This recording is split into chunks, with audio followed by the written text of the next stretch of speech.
All right, hello. My OBS seems to be acting kind of strange right now. But we are back to read more of Care Work. I started the book. We read like 2 hours of it earlier.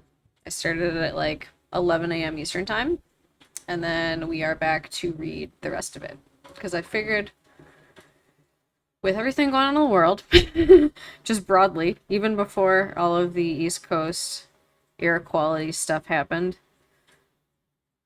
we could all probably use a bit of liberatory consciousness raising, or at least like a reminder that we all deserve better and that there are ways of being that are better.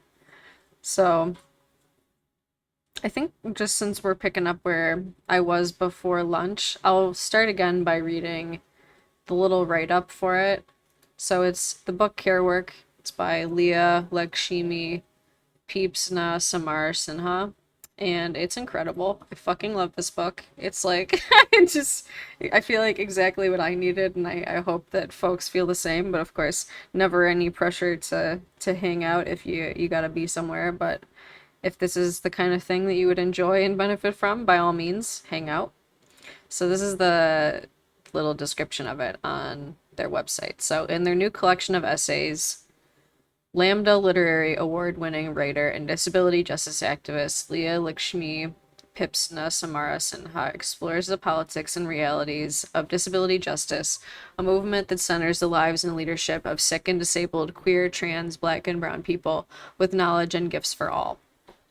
Care Work is a mapping of access as radical love, a celebration of the work that sick and disabled queer people of color are doing to find each other and to build power and community, and a toolkit for everyone who wants to build radically resilient communities of liberation where no one is left behind. Powerful and passionate, Care Work is a crucial and necessary call to arms. So this came out in 2018. But I think, oh, of course, I forgot. I'm blocked out here on Twitch. So for anyone that doesn't know, I made a Twitch about a week ago, and I'm reading it over there. That's what you're seeing up on the screen. But of course, you're more than welcome to hang out on TikTok as well. So we're still in part one. The next essay, the book is a collection of essays, as it's suggested. But we are about to begin Crip Emotional Intelligence. And it goes like this. Black queer femme writer Kim Catron Milan created the phrase femme science to mean femme skills, technologies, and intelligences. For me, it was revolutionary to hear someone state that femmes had actual particular skills, talents, sciences, and cultures. I'm not sure when I started hearing and using the terms crip skills or crip science, probably roughly around the same time, but it meant something. It meant something to name and talk about all the crip skills I was seeing and learning that I and other disabled folks had. It meant something because, well, the deficiency model by which most people view disability only sees disabled people as a lack, a defect, damaged good in need of cure. The idea that we have cultures, skills, science, and technology runs counter to all of that in a big way. Naming that also means having to field some able-bodied blank stares.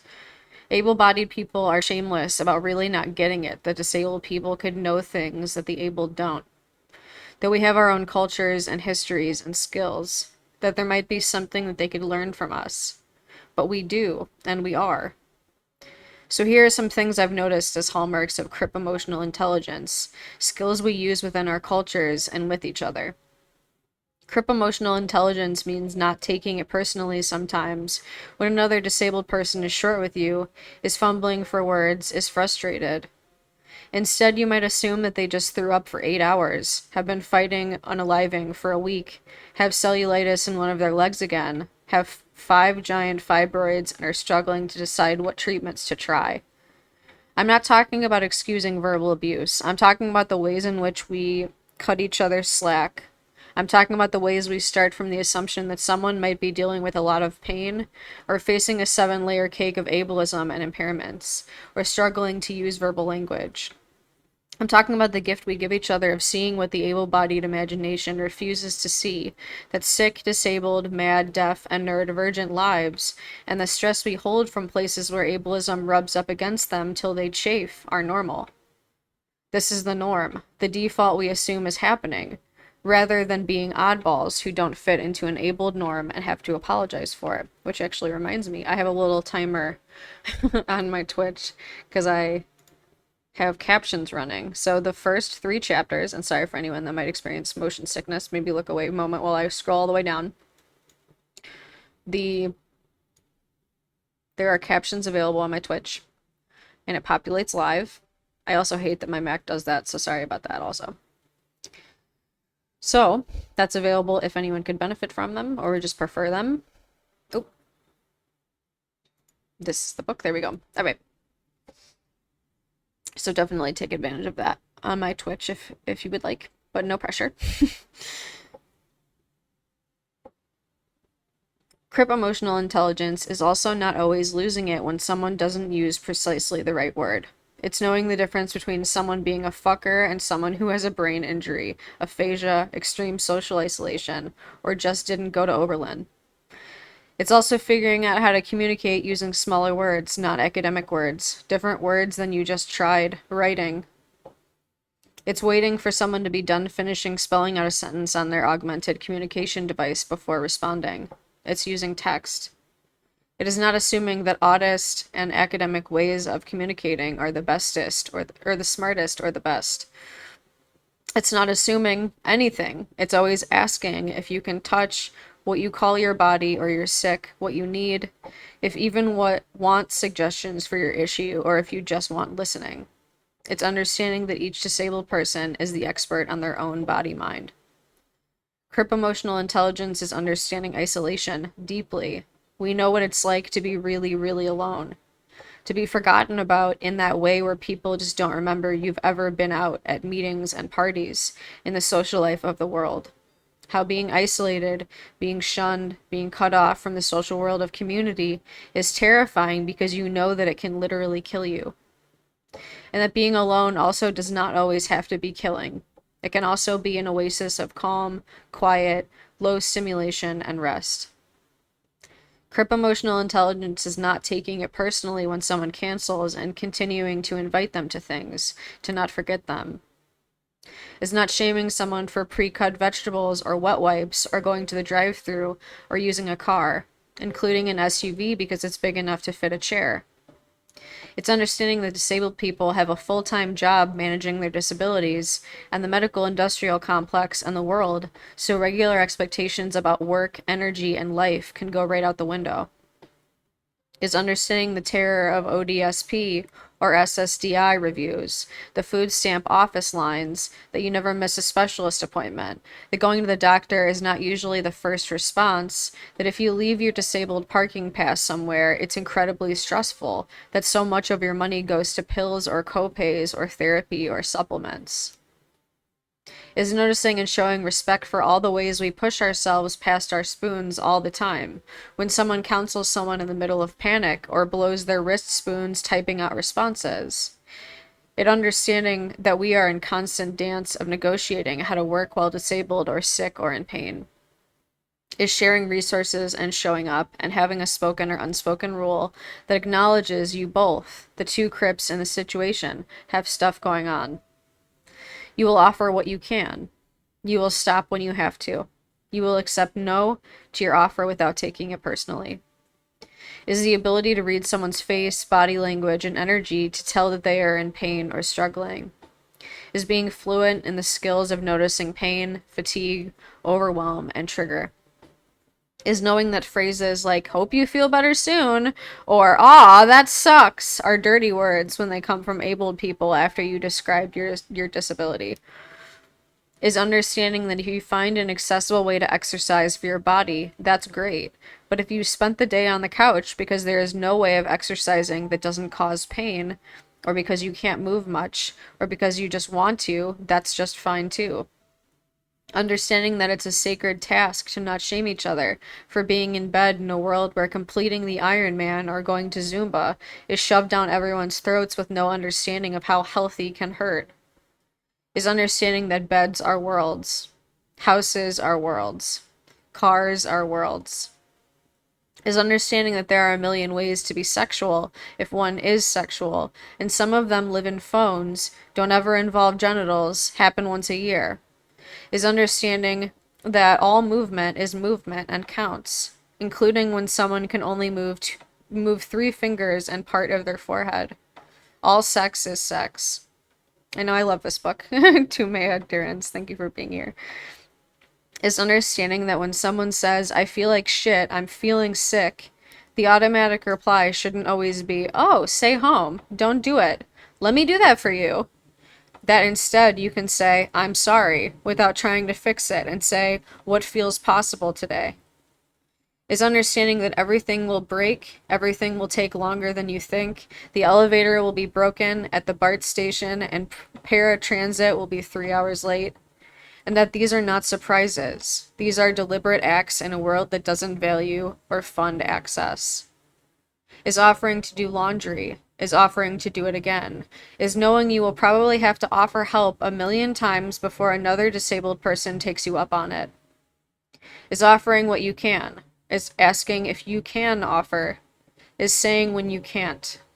Is understanding that when someone does something themselves, even when it looks like it's full of struggle, that's not always them being passive aggressive. Sometimes this is just us hauling the groceries up the stairs, the way it looks when we do that. Sometimes we don't want a pat on the head. Sometimes we have learned not to depend on people who then fail to show up and complain about how hard it is to help a disabled person. Is knowing that offering miracle cures is a dirty word. Is knowing that cure is not mostly the point. Is knowing that our bodies don't need to be cured or fixed into normalcy to be valued. Or valuable. Is tending to give each other the benefit of the doubt. We have been thrown away by so many people. We try not to throw each other away.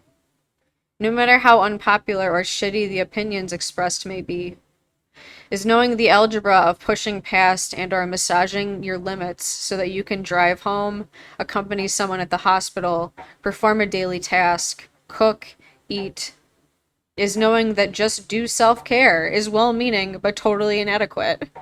Is knowing we do more than we can all the time. Is knowing that limits is a negotiation. Is never assuming anything.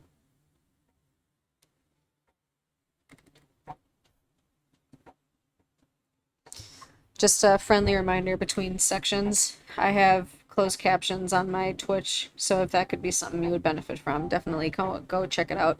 Same username as on TikTok. The next section is called Making Space Accessible is an Act of Love for Our Communities. Note, this piece was one of many pieces written in the lead up to the 2010 U.S. Social Forum, as we planned creating collective access CCA in, I think, 3 weeks. This is one of those pieces that you pound out from bed at 2 in the afternoon or 1 in the morning when you hurt and you can't sleep to serve a purpose. I was asked to write something that would ask disabled people coming to CCA who didn't have chemical injuries to do the solidarity work of getting fragrance-free for the gathering so that people whose disabilities meant that chemicals and fragrances made them sick would be able to attend. This was a particular specific kind of access work, as part of the work involved my talking about fragrance and chemical access in a way that centered Black and brown people, to be specific, getting people to think of chemical access as not some weird shit only particularly annoying white vegans cared about, but framing it as something that Black and brown people have, due to everything from cleaning houses and working with pesticides, to living in polluted cities, from having asthma to cancer. And to not only get people to reframe chemical disabilities form the whitewashed way they've often been discussed, but to provide a list of body and hair care products that were cheap, easy to get or make, and worked on Black and brown hair and skin. That last part became one of my most used resources. Fragrance-free Femme of Color Genius, formerly Realness, a compendium of products made with all my Virgo moon hyper-focused research skills. But this piece picked up steam and got passed around in ways I hadn't expected. I guess writing about access as a form of radical solidarity, called love, hit a nerve. When I think about access, I think about love. I think that Crip solidarity and solidarity between Crips and non-yet Crips is a powerful act of love, and I got your back. It's in big things, but it's also in the little things we do by moment to ensure that we all, in all our individual bodies, get to be present fiercely as we make change. Embedded in this is a giant paradigm shift. Our crib bodies aren't seen as liabilities, something that limits us and brings pity, or something to nobly transcend because I'm just like you. Our crib bodies are gifts, brilliant, fierce, skilled, valuable. Assets that teach us things that are relevant and vital to ourselves, our communities, our movements, the whole goddamn planet. If I'm having a pain day and a hard time processing language, and I need you to use accessible language with shorter words and easiness about repeating if I don't follow, and you do, that's love. And that's solidarity. If I'm not a wheelchair user and I make sure I work with the non-disabled bottom liner for the workshop to ensure that the pathways through the chairs are at least 3 feet wide, that is love and solidarity. This is how we build past and away from bitterness and disappointment at movements that have not cared about or valued us. When I've said this, some people have reacted in anger, saying that disabled folks shouldn't have to be loved to get access. They argue that we should simply have our rights under the law, as disabled citizens, respected. For me, this is an excellent example of where disability rights bumps against disability justice. A rights framework says that the ADA and other pieces of civil rights legislation give disabled citizens our rights. We simply state the law and get our needs met. Disability justice says, what if you're disabled and undocumented? What if you think the settler colonial nation we live in is a farce and a hallucination? What if you don't have money to sue an inaccessible business? What if the people giving you accommodations and access to technology or not are not paid for by the state but part of your community? I agree that our access to access and the world should not be predicated on desirability or popularity or approval of the able-bodied masses or anyone. And I hold a deep place of respect for the ways so many of us have been denied access to love. But when I say the word love, I mean something more cripped out and weird than the traditional desirability politics many of us are forced to try to survive and live within. I mean that when we reach for each other and make the most access possible, it is a radical act of love. When access is centralized at the beginning dream of every action or event, that is radical love. I mean that access is far more to me than a checklist of accessibility needs, though checklists are needed and necessary. I mean that without deep love and care for each other, for our crib body minds, an event can have all the fragrance-free soap and interpreters and 36-inch wide doorways in the world, and it can still be empty. I've been asked to do disability and access trainings by well-meaning organizations that want the checklists, the 10 things they can do to make things accessible. I know that if they do those things without changing their internal worlds that see disabled people as sad and stupid or refuse to see those of us already in their lives, they can have all the ASL and ramps in the world, and we won't come where we're not loved, needed, and understood as leaders, not just people they must begrudgingly provide services for. I mean that the sick and disabled spaces I've been in, been changed by, helped make, stumbled within, at their best, have been spaces full of deep love. And that deep love has been some of the most intense healing I've felt. It is a love that the medical industrial complex and ableist society don't understand. It's why doctors scratch their heads and remark that I seem to be doing so well, and then stare blankly when I say that I have a lot of loving disabled community and it's what helps me. It took 10 years to begin to not hate my body mind. It took 10 more to even begin to be able to ask for what I needed, matter-of-factly, without shame. I mean more. I mean things like the radical notion that everyone deserves basic income, care, and access. Everyone. Including people you don't like. Including people who are not that likable. I can think of people who have frankly acted like assholes and hurt people in my life or me. Some of them I have still sent $20 when I had it to their Indiegogos when they got disabled and needed money for rent, food, housing, or to move to a more accessible apartment or city. Because nobody deserves to die or suffer from lack of access, even if they've been an asshole. I've seen some people doing the best DJ work possible, holding practices of, say, inviting everyone to their Friday night dinner, including people seen as cranky, unpopular, or difficult, because the most cripped out folks were the most socially isolated and needed it the most. Many of us who are disabled are not particularly likable or popular in general or amid the abled. Ableism means that we, with our panic attacks, our trauma, our triggers, our nagging need for fat seating or wheelchair access, our crankiness at inaccessibility, again, our staying home, are seen as pains in the ass, not particularly cool or sexy or interesting. Ableism again insists on either the super crypt, able to keep up with the able-bodied clubs, spaces, meetings, and jobs with little or no access needs, or the pathetic cripple. Ableism and poverty and racism mean that many of us are indeed in bad moods. Psychic difference and neurodivergence also mean that we may be blunt, depressed, or hard to deal with by the tenets of an ableist world. And I'm still arguing for the radical notion that we deserve to be loved, as we are, as is. At the risk of seeming like a Christian or a Che Guevara poster, love is bigger, huger, more complex, and more ultimate than petty, fucked up desirability politics. We all deserve love. Love as an action verb. Love in full inclusion, in centrality, and not being forgotten. Being loved for our disabilities, our weirdness, not despite them. Love in action is when we strategize to create cross-disability access spaces. When we refuse to abandon each other. When we, as disabled people, fight for the access needs of sibling crips. I've seen able-bodied organizers be confused by this.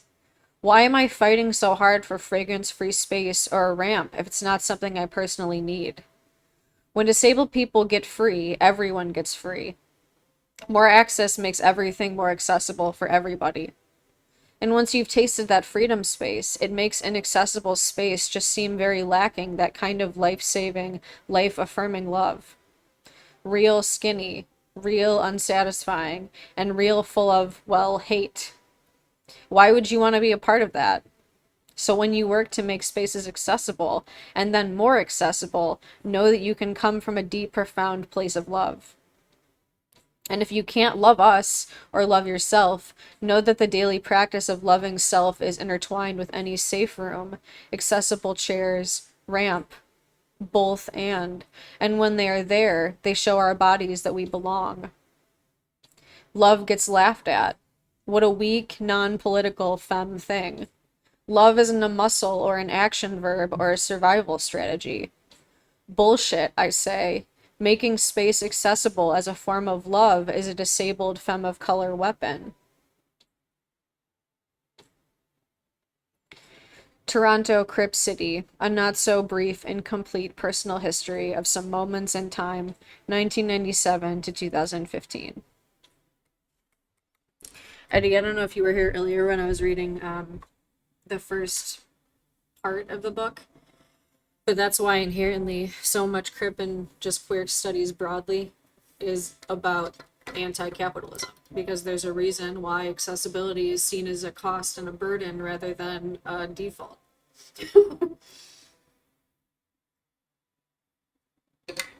It was made that way. And it didn't need to be, because it's just a choice in how we design our societies as either a priority or as something that is treated as useless because it doesn't pander to non-disabled people. Toronto has a rich history of disabled organizing and community making by and for sick, disabled, crazy, and deaf, queer, and trans, Black, Indigenous people of color, QT BIPOC. That organizing has taken place in a million ways, from street protests to Facebook fights, from kitchen table conversations to envisioning what accessible sex parties would look like. On the wall above my desk hangs a tattered Xeroxed flyer for a queer South Asian community event sponsored by Desh Pardesh, Toronto's iconic radical South Asian festival. Part of the reason I still have the flyer is because I had an under-the-table job flyering for the event series it was part of. It's for a panel discussion on community-based healing, and while it doesn't use the term disability justice, it does feature 3 Filipino and South Asian speakers talking about madness in people of color communities, decolonizing yoga, and barriers faced by immigrants trying to access healthcare. Held in the Parkdale Community Library, a free, heavily used space that at the center of a black and brown immigrant neighborhood filled with disabled people, it also proudly announces that it offers free on-site childcare, free tokens, and a wheelchair accessible space. This workshop was held in the year 2000. Whenever someone ventures to say that giving a shit about and talking about disability and access are new things in our communities, I want to point to that damn flyer. I realized while working on this essay that someone needs to write a book about this history because it's much bigger than one article could do justice to.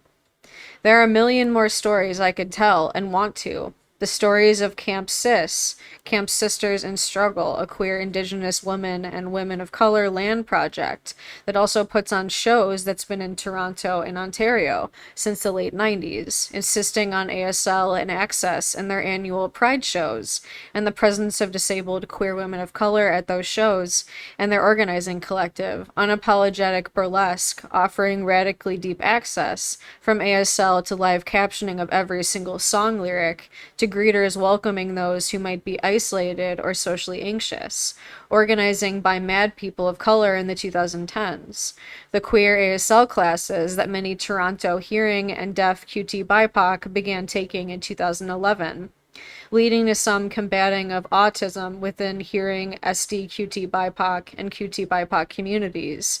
Accessible, a small collective of Toronto-based disabled queers, trying to create crip-made, broadly accessible sex parties in Toronto in the mid-2000s, after years of the Pussy Pleasure Palace, a popular Toronto queer sex party, being held in an inaccessible play space. That all sounds so fucking awesome. I just love hearing that, like, so much cool shit happens. These stories didn't make it in here. This is a partial, incomplete history. Yet I believe, like many partial, incomplete histories, it is still of use. I am not a trained historian, but I am, like many people, someone who remembers and fights to remember as an act of both resistance and changing the future, who has sought to record my stories and the stories of my communities when I write. In writing this essay, one of my models was Joan Nestle, working-class Jewish femme writer and teacher, disabled cancer survivor, bar dyke from the Bronx. In books like A Restricted Country and The Persistent Desire, a femme butch reader, and in pieces like Lesbians and Prostitutes, a historical sisterhood, Nestle recorded the working-class femme sex worker and queer and trans histories of herself and her community, as personal moments of memory, encounters in doorways, buried stories dug up.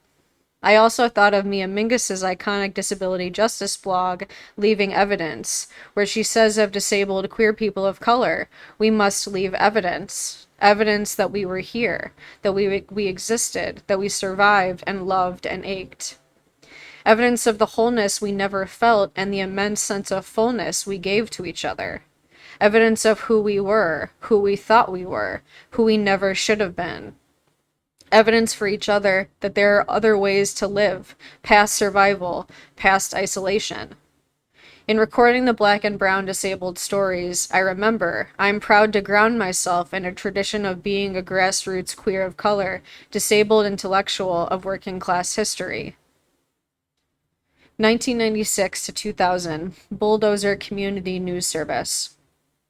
When I moved to Toronto in 1996-97 as a young queer femme brown crazy soon to be disabled 21-year-old, I did it for a lot of reasons. The vibrant queer people of color organizing the cultural scene, the first Sri Lankan community bigger than me and my dad I'd ever lived in, my lover, the fact that I could afford to rent a one-bedroom apartment with a background to grow vegetables, the livable wage I could eventually earn once I got papers.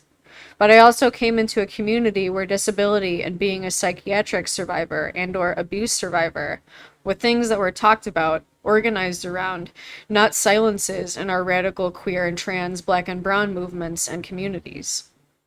One of my first activist commitments was writing for, editing, and distributing Bulldozer Community News Service, founded in 1980 and known in earlier incarnations as Prison News Service.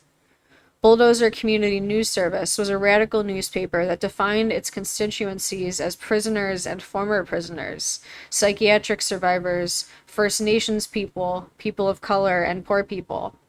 It was named after the paper's motto, "The only vehicle for prison reform is a bulldozer." As Prison News Service, the paper had been one of the most important North American prison justice papers in the 1980s and 90s, and had developed a strong analysis linking group homes, psychiatric institutions, and prisons as part of the same system, years before radical academics would use the term carceral systems. White disabled queer writer Ellie Clare would ask in his 2000 book, Exile and Pride, what would have happened if the disability and prison justice movements had built alliances in the 1980s, recognizing that prisons and psych institutions and hospitals and nursing homes all lock away people the WSCCAP once contained. Well, in Toronto, some people were asking that question and organizing around it in 1996. Bulldozers Collective was a super working class, racially mixed collective of young queer people of color, older white working class ex-prisoners, sex workers, current or former drug users, and survivors of abuse and psychiatrization. Most of us were all of the above. Although we might not have seen ourselves as a disability group, disability, PTSD, and madness were deeply interwoven into the social justice journalism we did. We talked and wrote about our experiences as survivors of childhood sexual abuse, PTSD, and madness.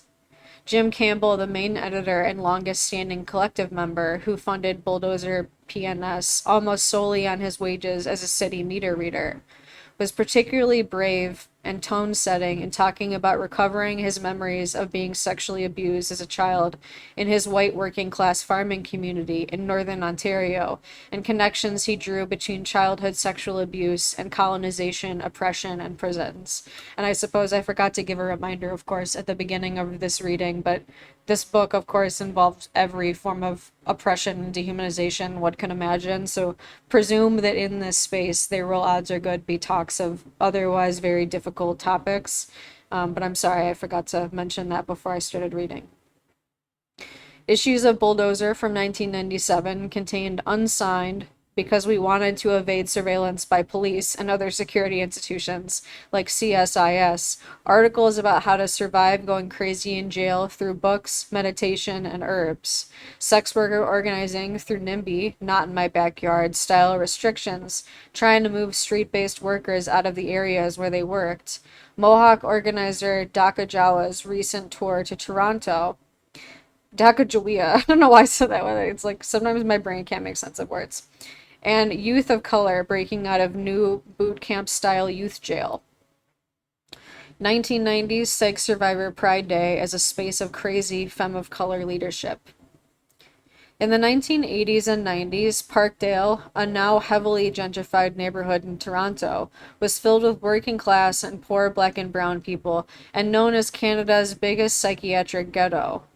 With the development of long-lasting injectable and pill-based psychopharmaceuticals in the 1960s and 70s, 999 Queen West, aka Queen Street Mental Health, had moved from locking up all its inmates to releasing them into group homes in the community, where you would get a daily allowance of your ODSP, or welfare doled out, and your meds monitored. Presented as a humanitarian effort, it was also a profit-maximizing one. It was cheaper to farm out the nuts to group homes than to keep us locked up. But deinstitutionalization also allowed crazy people to get together, move more freely, organize about our conditions, and talk about whether we were actually crazy the way the psych system had said we were, or whether maybe we were kinda, but we had also survived abuse, residential school, colonization, and migration. Psychiatric Survivor Pride Day was one of the places crazy people got together to organize in Toronto in the 1990s. Founded in 1993 by Lilith Finkler, a queer working-class Libyan Jewish psych survivor, and Parkdale Community Legal Services psychiatric survivor, community legal worker, a rare position, someone nuts who had a job helping other crazy people navigate the system. To me and people I knew, Parkdale Legal was the free social justice legal clinic, a lifeline so many in Parkdale depended on for help with immigration, the legal system, the psych system, or all three.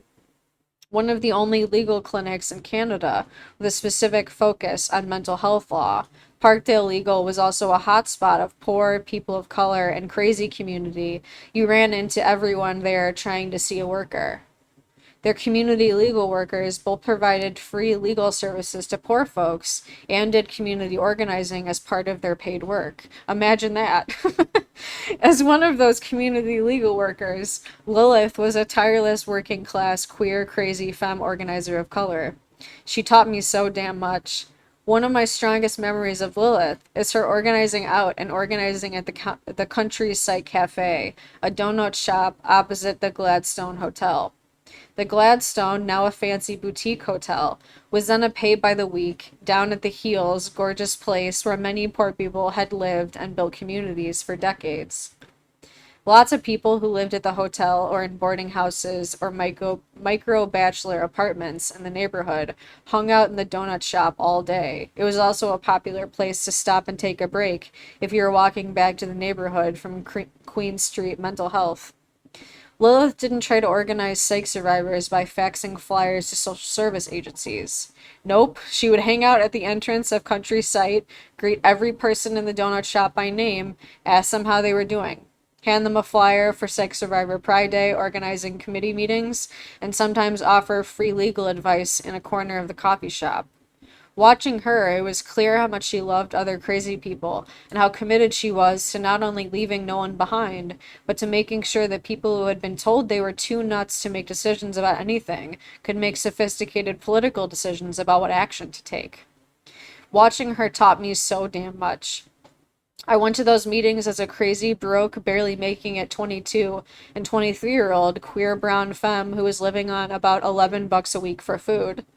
I walked 3 miles each way to the meetings at a time in my life when my fibromyalgia and chronic fatigue and pain were probably the worst they've ever been, until a horrified Lilith found out and gave me a month's worth of tokens, not the begrudging 2 that many programs gave out by a whole roll.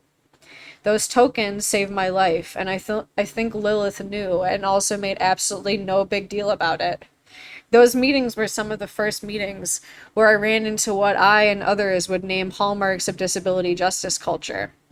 Free food that people liked and got to choose, free transit tokens, a physically accessible space, organizing happening at the pace and from the needs of the people doing the organizing, and the belief that crazy people were not only capable of doing organizing, but that any organizing around psychiatric survivor issues that meant anything had to come from our needs, argument, and desires. Not us as window dressing with the outcomes already decided and imposed on us from above like so many social service community engagement projects turned out to be. Organizing Psych Survivor Pride Day happened Crip styles, slow, starting late, with breaks when someone lost their shit or needed to throw up or cried. We yelled at each other, got triggered, and disagreed. We were visibly crazy, and we ran things. That's, that brings so much joy. Like, let me just take a second to just bask in that and get our drink of water. Like I said earlier, always remember to drink water. If me doing that can help you, by all means.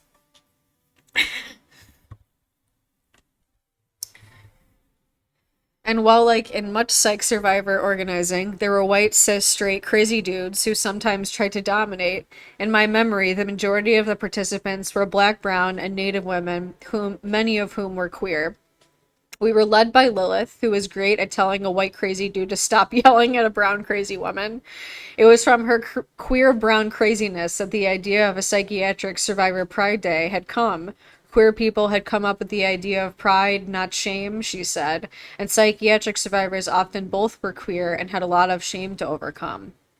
The years I was a part of Psych Survivor Pride Day, the stuff we organized included a day-long conference with an opening ceremony by Vern Harper, a Cree elder who came to many protests and events in Toronto for decades. Know Your Rights workshops about dealing with housing, jobs, dealing with welfare, and the psych system and forced treatment, and healing spaces, a delicious free lunch we got the Catholic workers to donate that everyone tried to take home, and best of all, an unpermitted march down the middle of Queen Street. I remember a whole bunch of crazies, including many QT POC, holding signs and balloons that said, "No forced treatment," and "Proud to be crazy," marching to a boarding house that had recently caught on fire and killed 6 psych survivors. The impact of seeing a bunch of nuts being people, marching with dignity and resistance to mourn our dead, assert our humanity, and demand our right to be crazy without punishment, had a huge impact on both those marching and those watching from the sidewalks. Lilith left her job in the late 1990s to move to the East Coast and do academic work in disability studies and madness, and Peggy Gale D. Hall Ramson, a queer femme Indo-Caribbean organizer, took her place. She changed the name of Psych Survivor Pride Day to Mad Pride, continuing the tradition of Toronto Psych Survivor organizing led by queer women of color. 1997, Edmund Yu, murdered by Toronto police.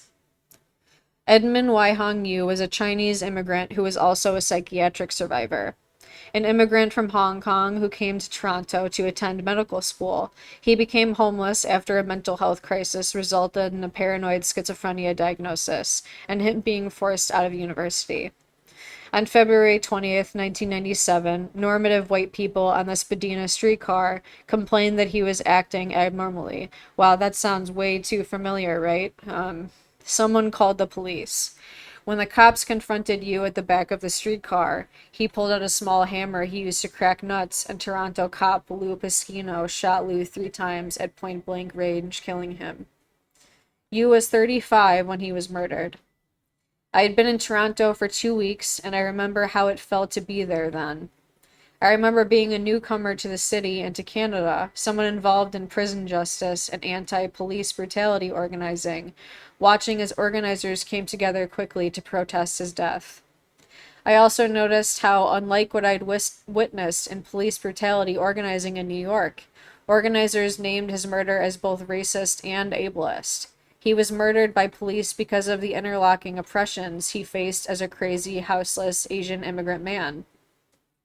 Toronto disabled, crazy, and/or POC organizations like the Toronto Coalition Against Racism, or TCAR, founded in 1993 after the near-fatal attack by a group of white supremacist skinheads on Sivaraja Vinasidhambi, a Sri Lankan Tamil refugee and restaurant worker. I remember my friends pointing out to me, and my definitely noticing, how many hot as fuck women of color, Black, and First Nations women organizers were in leadership at TCAR. Then there were groups like World Majority Lesbians, the Black Action Defense Committee, the Ontario Coalition Against Poverty, and yes, Psych Survivor Pride Day. As a 22-year-old activist, both seasoned at various kinds of activism since I was 16 and semi-brand new, I both noticed and took for granted then how there was this enormous coalition of people involved in the struggles against police brutality, prisons, and psychiatric survivor issues like forced treatment and forced committals who were coming together and naming them as connected. It just seemed to make sense how people seemed to understand that prisons, police murder, and psychiatrization were all marinated in racism and colonialism and were overlapping versions of the same thing, systems to lock us up and kill us. I remember the huge protest march from Yu's murder site at Spadina and King to Queen's Park and thousands of people filling the streets without a permit. It didn't seem odd that people would be able to name racism and crazy oppression out loud in the same sentence. We were, in some ways, doing disability justice a decade before the invention of the term. 2 decades since that protest, Yu is by far not the last psychiatrized black or brown person to be murdered by police. In Toronto, I gotta drink water. When I start saying like language in a way that like isn't natural to me, I know that my mouth is dry. For anyone that doesn't know, I'm autistic also, so like sometimes the way that I say shit is like it's just strange. In a way that obviously is just who I am, but if I ever say anything with an inflection that sounds different than you might expect, that's probably why. All right. Where was I? Oh yes, in Toronto. That was what I could say. Yu's name is on a long list of crazy people who have been shot dead. Otto Vass, Andrew Loku, Lael Jardine Douglas. In Seattle, where I live as I write this, in 2017, multiple Black and Indigenous women labeled mentally ill were murdered by police. Charlena Lyles, a pregnant Black mother of 5, was shot by police as she held a small knife when she had called them because she thought someone was breaking into her house. Renee Davis, a member of the Muckleshoot Nation, also a pregnant single mother, was shot by police during a wellness check. There are official statistics now that show that at least half of the racialized people murdered by law enforcement are also physically or mentally disabled, deaf, and or autistic. There are both protests where we name racism and ableism, and protests where the role ableism plays in our people's deaths gets forgotten. At this moment in time, I remember that we are not the first to remember these connections, know why our people were murdered, and fight like hell to end this world that wants us dead. 2012, Sins Invalid comes to Toronto. Some SDQT BIPOC talk. Since Sins Invalid founding in 2006, our full-scale performances have all occurred in the Bay Area because the cost to accessibility transport 12 disabled performers and many staff to another part of North America is usually prohibitive. Sorry, I had chili cheese fries for lunch, so I'm kind of burpy. However, beginning in 2010, we began to offer reduced versions of our shows, 2 to 4 performers plus video, to college campuses and venues throughout North America.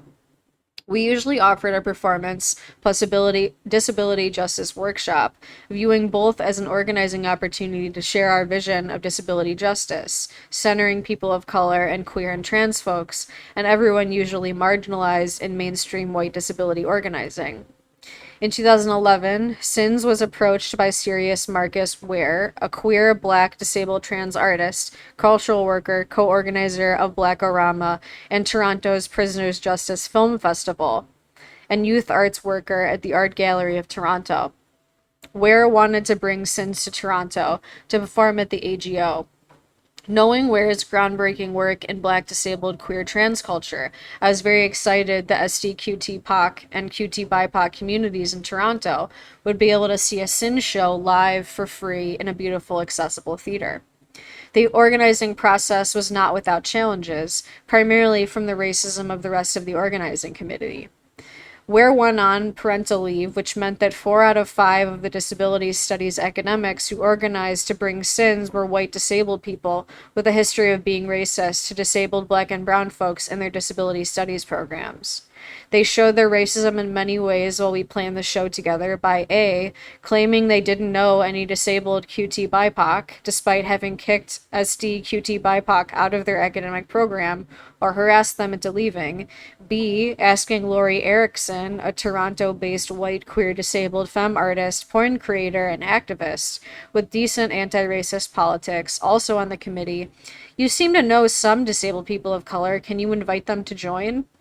C, saying to a Sins performer, me, during our disability justice workshop, "We're aware we had a diversity problem. That's why we invited you."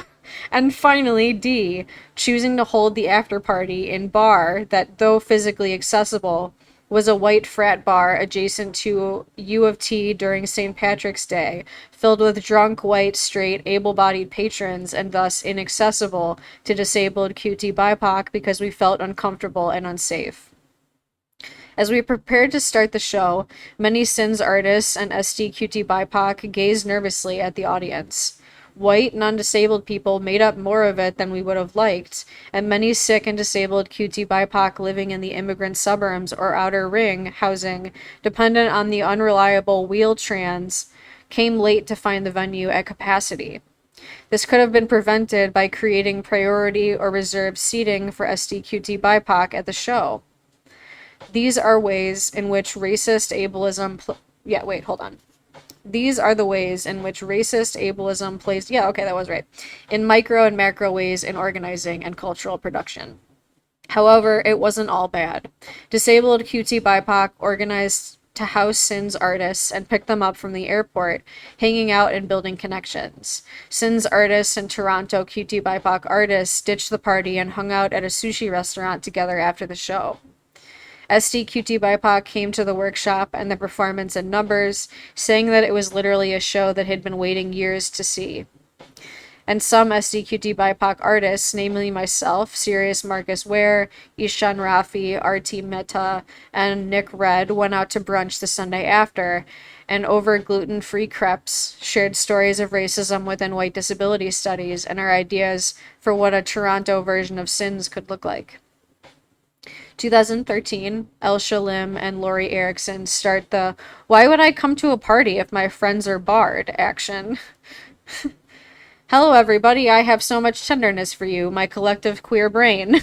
This proposition comes with big love. I quit going to parties that are wheelchair inaccessible.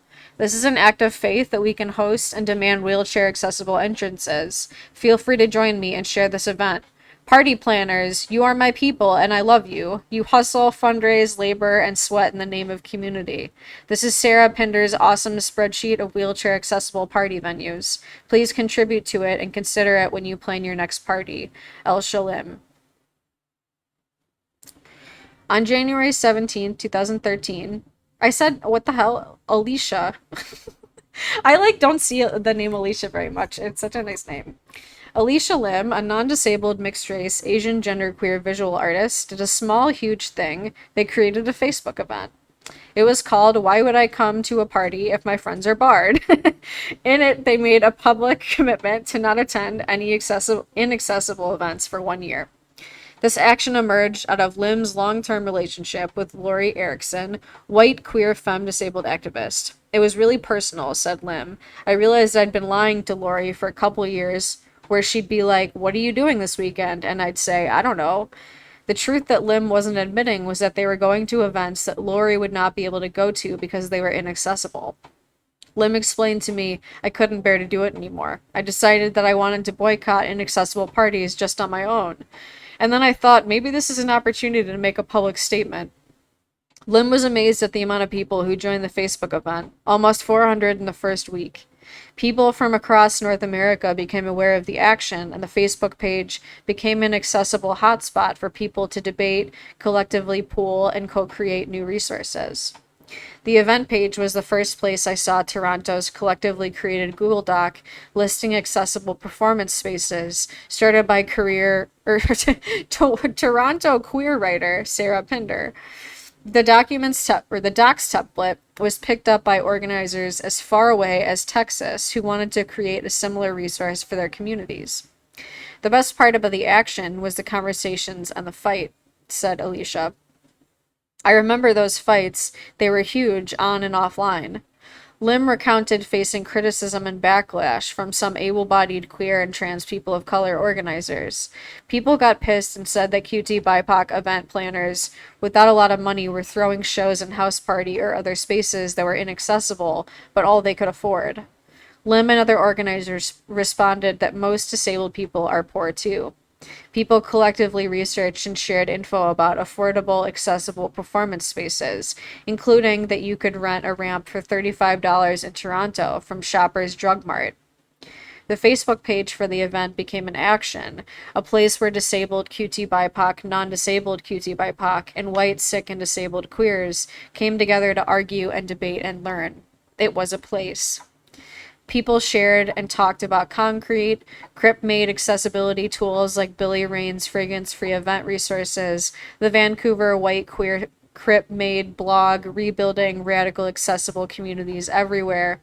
And its access audits and posts full of access hacks. Like, so if the bathroom in a space you throw events in isn't wheelchair accessible, what are you going to do?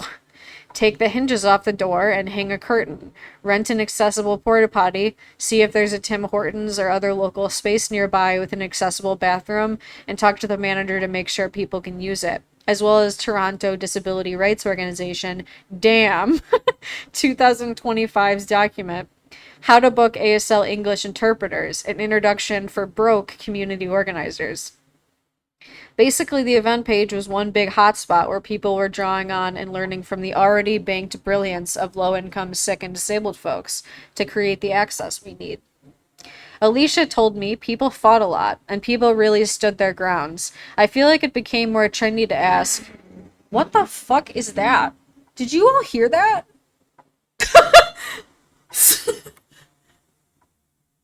Sorry, that was like actually very alarming for me. Anyway.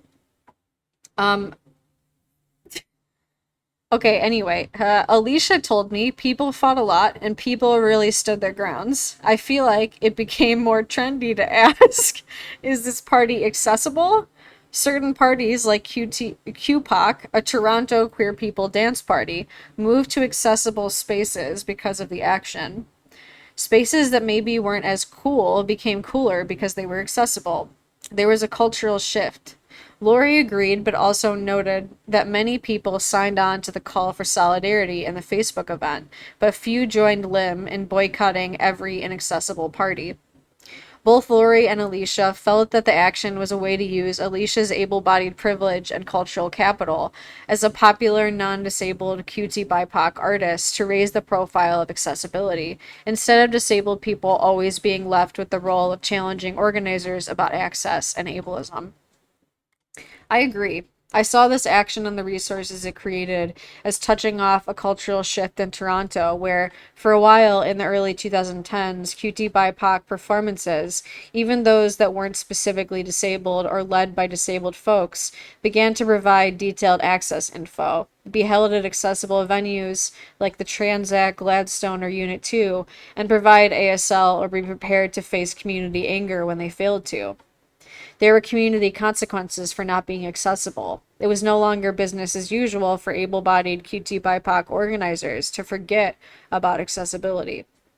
Alicia officially ended the Facebook event a year after it began, but the event page is still up, an archive of that electric time. I feel great because I don't lie to Lori anymore, Alicia said.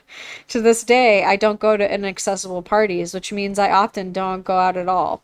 Sometimes I feel out of touch and lonely, but people with disabilities feel that way all the time. Speaking of course, other than what's going on in the world and us needing a liberatory like resurgence, a big reason, of course, why I'm reading this too is just because with all the COVID denial going on, this book was published in 2018. So there's a lot to be thought about in regards to like how it can inform and at least highlight maybe if the recording's out there and more people are able to access it that didn't have access to CRIP studies or disability studies, having this kind of book to listen to, I think helps add credence to what people like Crutches and Spice are always talking about. And like, I mean, any disabled like activist in spaces anywhere has been saying this is the kind of shit we've been doing a long time. 2013 to 15. Crip Your World PDA Performance Disability Art. Remember that gluten-free brunch after the Sins AGO performance? It didn't stop there.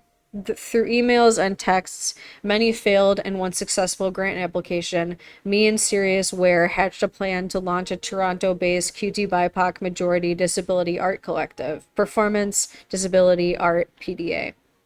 Our QT BIPOC show, Crip Your World, an intergalactic 2QT POC sick and disabled extravaganza, brought together 10 sick, disabled, deaf, and mad video and live disability justice performance artists from North America for a sold-out show at the 2014 Mayworks Festival. Later that year, we planned and carried out a cross-disabled QTPOC-centered arts retreat called the Great Disability Arts Retreat. The workshops lasted 8 weeks. We'd meet and hang out and talk about our work and what it means to be a crip writer or artist, not only in a world that has so many invisible and ableist barriers, but also a world that assumes we're not able to create at all. Our latest show, PDA Takes Over the Artist's Newsstand, was a case in point. When we were invited to perform in an inaccessible venue, a takeover of an unused newsstand in the inaccessible Chester subway station, we highlighted its inaccessibility by creating a Crip Arts March from Broadview to the closest accessible subway station, and by filling the subway station with disabled art, ASL interpretation, many people sitting and taking up space with our scooters, wheelchairs, canes, pain, signing, and madness. I gotta take my allergy pill. Which is an invite. Also, what's up, Chewer? I'm reading Care Work, but an invite for everyone to drink some water. You got to take your meds? Maybe? Anybody?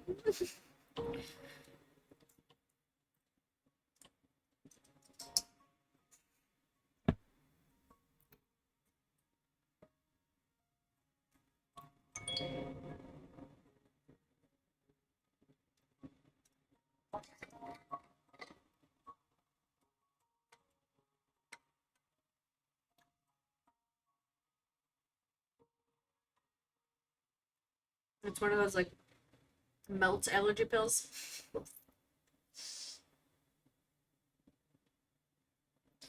Okay.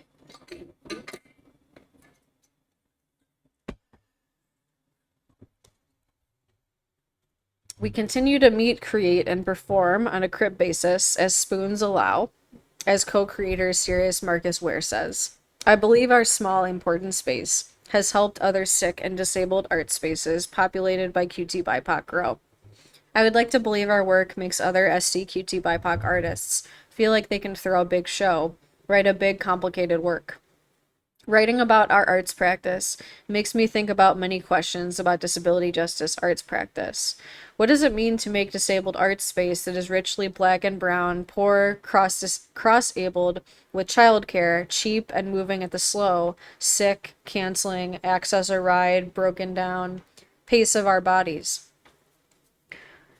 Often it means not producing at the hotshot, ambitious, able-bodied pace of abled arts practice, even abled QT BIPOC practice. Are we seen as less serious because of that? How can we keep insisting on our slow-moving, strong, and vulnerable SDQT BIPOC arts practice? This chapter is still being written.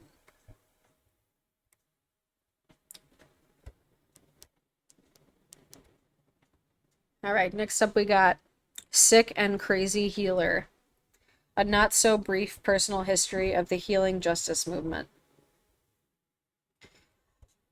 Our movements themselves have to be healing, or there's no point to them. Kara Page, Kindred Southern Healing Justice Collective. Pro tips, pop quiz. Those words, sick, disabled, healer, do you think of them in the same sentence? Do you think a sick, mad, deaf, neurodivergent, and or disabled person can heal? What do you think healing is? Do you think that it means becoming so close to able-bodied as possible? Or as close, you know what I'm talking about. Do you think it is always sad or terrible to be sick or disabled?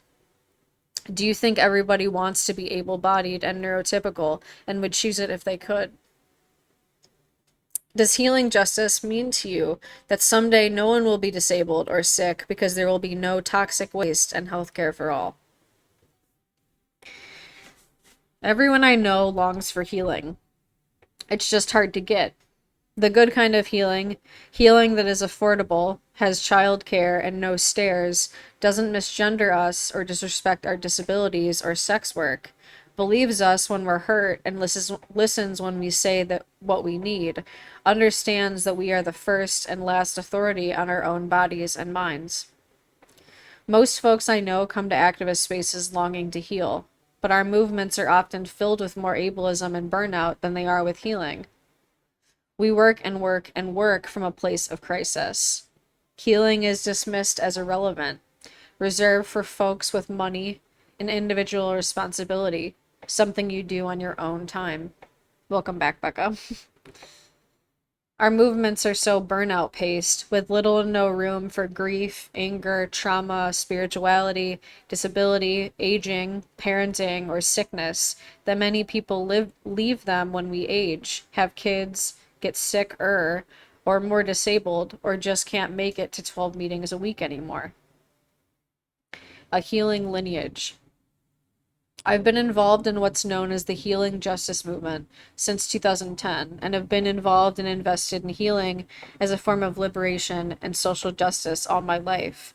From when I was a little survivor brown femme disabled kid to when I was a 19-year-old feeling ashamed of her altar and interest in herbs and tarot because they were a departure from the real struggle. The healing justice movement was created in response to all of those things. From burnout to ableist movement cultures that denigrate and dismiss healing as not serious, to a lack of access to high quality healing and healthcare by oppressed people, and in the hope of reclaiming the ways our oppressed, surviving communities have always healed from before colonization to now.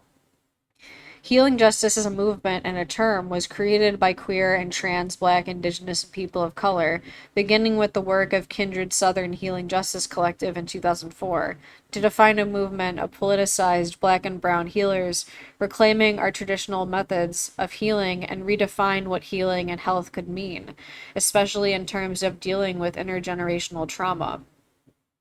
Of course, before healing justice was a term, healers had been healing folks at kitchen tables and community clinics for a long time. From the acupuncture clinics run by Black Panthers like Mutulu Shakur in North America in the 1970s, to our bone-deep Black indigenous people of color and pre-Christian European traditions of healing with herbs, acupuncture, touch, prayer, and surgery. As my mentor, intuitive healer Dory Midnight says, it's nothing new to invite people into your home, give them some tea, listen to their grief, hold space for their pain, lay them down on cushions on the floor and pray with them or touch them or move energy and offer them remedies made from plants and stones. The Healing Justice Practice Spaces, HJPS, is I've been at big conferences and small ones in corners of protests and small community spaces, like Third Root and Harriet's Apothecary, and in actions like Healing Justice for Black Lives Matter, have felt like a temple and a balm. In Detroit at the 2010 USSF, the HJPS was in an old Union Hall. There was an altar in the entranceway holding a bowl filled with Detroit water and other waters healers had brought from all over the continent and beyond. People sat quietly in a circle as they received community acupuncture. The schedule of healers was sprawled on sheets of big paper and magic marker. Reiki, somatics, herbs, community acupuncture, counseling, tarot. People who were scared of the doctor's office could come there, breaking their isolation and shame about needing care. We were creating a movement that could be careful. I have seen healing justice practice spaces as the temple, the balm in the middle of movement hecticness, places where healing shifts the ways we imagine movement organizing to be. One of the guiding forces who helped birth healing justice is Kara Page. A Black and Indigenous Southern queer femme organizer and heart, Page's work with the Kindred Southern Healing Justice Collective and the Healing Justice People's Movement Assembly at the 2010 Detroit United States Social Forum were foundational for what would become Healing Justice. Kindred, a collective of queer, Black, and brown Southern healers, came to be in 2007 when they noticed that Black and brown Southern organizers, particularly those working in New Orleans in the wake of Hurricane Katrina, were literally dying from stress, exhaustion, and trauma. In their needs and strategies statement, the collective asserts, we need to be able to respond to the increased state of burnout and depression in our movements, systematic loss of our community's healing traditions, the isolation and stigmatization of healers, and the increased privatization of our land, medicine, and natural resources that has caused us to rely on state or private models we do not trust and that do not serve us. One of the first collectives to talk about the importance of healing within a movement, not as a side note, but as a core practice. Kindred took those visions to meet with other radical healers at the 2010 Detroit U.S. Social Forum to create perhaps the first ever politicized healers gathering at a giant leftist North American gathering tasked with visioning the future. At the 2010 USSF Healing Justice People's Movement Assembly, one of many large-scale gatherings on topics to occur at the USSF to draft resolutions and visionary future plans, I heard Kara say something that has stuck with me ever since. Our movements themselves need to be healing, or there's no point to them. This shook me. The idea that movements themselves could and should be spaces of healing, that care didn't have to be a sideline to the real work, that but could be the work, was like a deep drink of clear water. It was like something I'd been longing for years. I think healing justice is a space of longing. I took that water and that knowledge back with me from Detroit, quietly determined that I would figure out a way to find the places where the movement work healed us, instead of burning us out. And if I couldn't find them, I would help make some. Sick and crazy healer, one way this can look. I am a disabled and chronically ill healer. I am a survivor of childhood sexual abuse who has complex PTSD and the trigger landmines, who swims in the anxiety and panic oceans for whom pills were not a safe or accessible option. So I started growing motherwort in my backyard and making tinctures of cheap vodka. I am a non-binary femme of Irish, Romani, Burgher, and Tamil Sri Lankan ascent who started reading cards as a deeply depressed 19-year-old whose mom was then dying of cancer, and first femme girlfriend was, I don't know how to, unaliving, but with an AL at the end. So I'm trying to find a way. TikTok is going to freak out if I say it too much, I bet. I am that femme who read tarot for phone about to be cut off money at the queer dance party and a psychic hotline when my part-time R crisis line contract ended. I am the activist who has had an altar since I can remember, but only came out of the broom closet about how deep spiritual I was at the QT BIPOC witch revolution began to bloom. I am the person who years later in Oakland was drawn to the healing justice movement when it started to be a thing, even as I kept questioning whether I was really a healer. 6 years ago, when I had $0 in my bank account and rent was due, I created and posted up an I Can Read Your Tarot Cards WordPress site and was bowled over by the response. As I launched my tarot business in a more intentional way, one rooted in the healing justice movement in the Bay Area and beyond, I started breathing in that this could be real, that being a community healer and a community healer full movement could be a real way of both paying my rent and playing a role in our communities.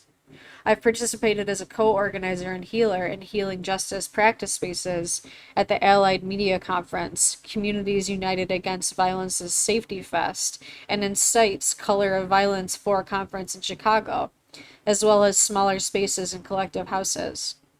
I helped co-coordinate the AMC's 2013 Healing Justice Network gathering, which brought together many healers from across North America to talk about ableism, cultural appropriation, and funding our work. With Susan Raffo and Aduco, Utah, I helped organize the 2014 Healing Justice for Black Lives Matter fundraiser, where healing justice practitioners came together across North America to raise money for the Ferguson Bail Fund through Healing en Masse on the winter solstice. If it's not anti-ableist, it's not healing justice. We center the genius and leadership of disabled and chronically ill communities for what we know about surviving and resisting the medical industrial complex and living with fierce beauty in our sick and disabled bodies. We say no to the medical industrial complex's model of cure or be useless, instead working from a place of belief in the wholeness of disability, interdependence, and disabled people as inherently good as we are. From the 2012 Allied Media Conference, Healing Justice Practice Space Guiding Principles. I am a chronically ill and crazy intuitive healer, and I cancel a lot. I've canceled a lot in my sick and disabled life, and I will continue to cancel, whether it's because I start puking or have a panic attack, or my hips hurt so bad I can't think until I am dead. I cancel on parties and appointments and life, but I also cancel on my clients. I heal with this brilliant, sick, and disabled body-mind.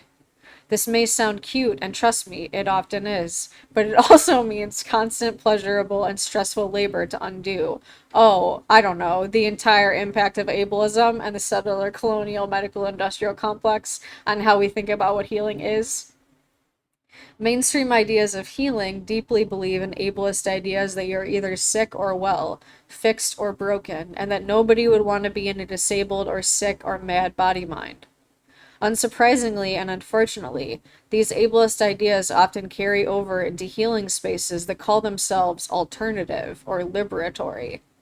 The healing may be acupuncture and herbs, not pills and surgery, but assumptions in both places abound that disabled and sick folks are sad people longing to be normal, that cure is always the goal, and that disabled people are objects who have no knowledge of our bodies. And deep in both the medical industrial complex and alternative forms of healing that have not confronted their ableism is the idea that disabled people can't be healers. Most sick and disabled people I know approach healing wanting specific things: less pain, less anxiety, more flexibility, but not usually to become able-bodied. And many of us don't feel automatically comfortable going to healing spaces at all because of our histories of being seen as freaks, scrutinized, infantilized, patronized with "what happened?" prayed over and asked, "Have you tried acupuncture?" and a million other miracle cures. Able-bodied practitioners without an anti-ableist analysis, including Reiki providers and anti-oppression therapists, often see us as objects of disgust, fascination, and/or inspiration porn. Mostly, these practitioners dismiss our lived expertise about our body minds and their needs, or on the flip side, they tell us we're not really disabled when we insist on the realities of our lives. This carries over into organizing, where even in HJ spaces, often when the crypts aren't there, there's no access info and no accessibility. I believe healing justice must centralize anti-ableism as a central tenet of the work we do, centering CRIP ideas of what illness and disability are, as well as honoring disabled and sick and mad people's autonomy and wisdom, and centralizing accessibility in a broad sense, from wheelchair access to fragrance access to ASL presence, as a central part of how we heal, not an add-on or an afterthought. Many of the BIPOC who were first involved in early HJ initiatives were themselves disabled or were close comrades with people birthing early disability justice ideas circa 2010. As the movement grows, I see more HJ spaces up a flight or two of stairs, including ones run by people in my communities, where practitioners seem surprised when Crips show up or angry at lack of access. Access doesn't just happen anywhere, and there are specific challenges and tasks to making a healing space accessible. In screening healers who applied to practice at HJPS, we've had to ask specific questions about the practitioner's understandings of disability, ableism, and healing, as well as fatness, educate people on language and access 101, figure out if the space we were offered was really accessible or the staff were just saying that, and work with healers to make their practices fragrance-free. Most healers or medical care providers never receive any education about the medical industrial complex, disabled people, or ableism as part of their training. We remake ideas of healing away from being fixed and towards being autonomously and beautifully imperfect. Where we are now, a movement at midlife. In 2018, 8 years after I first encountered the language of healing justice, it feels to me that we're at a time in movements where some of the people, moments, articles, wishes that birthed us are at risk of being forgotten, especially in low money, low time to document, brilliant burnout femme of color-led movements. It could be the moment when disability gets forgotten, when class gets forgotten, when white, cis, able-bodied healers can try to slap healing justice on their spaces, and try to forget that this movement was birthed by black and brown disabled femme brilliance in response to all that both mainstream Western biomedical and alternative white, cis, able-bodied spaces lack in terms of understanding how colonialism, ableism, cultural theft, and whorephobia affect healing systems. In response, I offer some of these memories and moments, reflections and recipes of why we do this, what healing justice is to me, and where we might go from here. So, 8 years in, what are some thoughts I have about the state of the movement and what we are doing and what I think is important to remember? What's up? Welcome in. We're reading Care Work. If an HJ space is all or mostly white queers, it's no different from any mainstream alternative, white space. Healing justice was created as a term and a movement in part because a lot of alternative healing was dominated by white middle to upper middle class people doing culturally appropriative work with nary an analysis of race and a high fee for service. But fast forward to late 2014 when we did the Healing Justice for Black Lives Matter action. At first, this was a majority BIPOC action, but a million white people started to jump in to help, and everything started to change. We had to ask that everyone who participated have information about the origins of Black Lives Matter, that it was created by 3 black women, two of whom are queer, and think about access from both a disability and a BIPOC framework, offering, for example, free treatments for black organizers and community members affected by grief over Black death.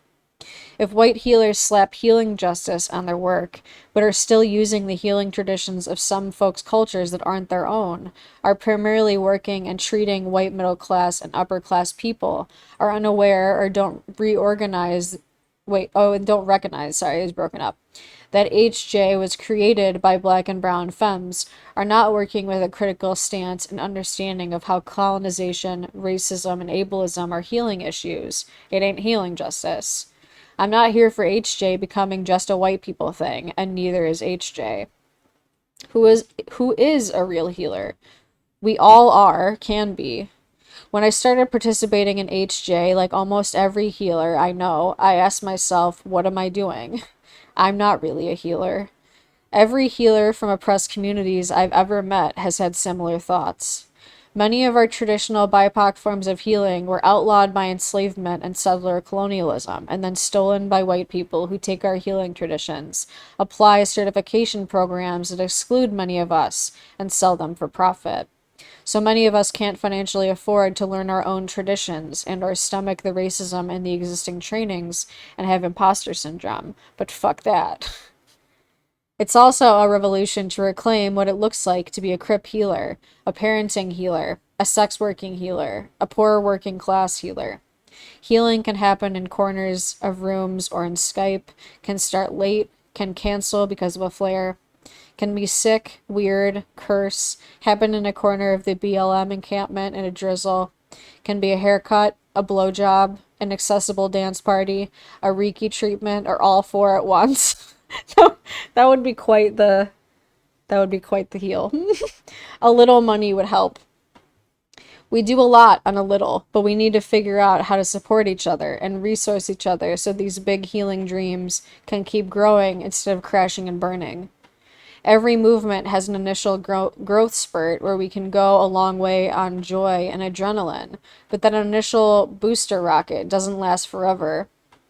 Maurice Mitchell Brody, therapist, organizer, and co-founder of Rock Dove Collective, a healing justice collective that operated from 2006 to 2014 in New York, remarked, "A lot of those HJ collectives that started around 2010 and faded around 2015 would have lasted longer with even small stipends for all the free work we put in." This is an especially important point when we consider that most of the HJ collectives and spaces I know of were created and are sustained by working class black and brown femme labor that is often not valued or seen as work. In my years living in Oakland, I estimate that I worked for 10 hours a week on unpaid healing justice organizing. My paid practice usually took another 10 to 20 hours a week with unpaid time to buy supplies, do rituals, and get support. It took till I moved back to Toronto in 2014 and stopped participating in Bay Area healing justice organizing for me to realize how many unpaid hours of work I was doing a week and how both nurturing and exhausting they were. As we keep going, can we share skills about how to get paid for organizing and healing? How can we share money and create cross-class solidarity? It doesn't have to be either healing or organizing. It's both. Someone asked me at a talk I was giving at Portland State University's Take Back the Night how we choose between healing and activism. I try to tell them that healing justice is not a spa vacation where we recover from organizing and then throw ourselves back into the grind.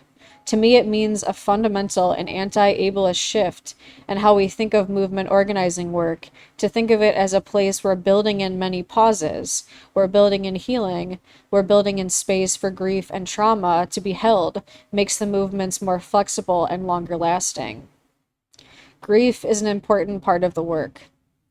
So many of the movements I've been a part of in my lifetime, the movements against wars in Afghanistan, Iraq, and against Islamophobic racist violence here on Turtle Island, movements for sex work justice, and for missing and murdered Indigenous women, movements led by and for trans women of color, movements for Black lives.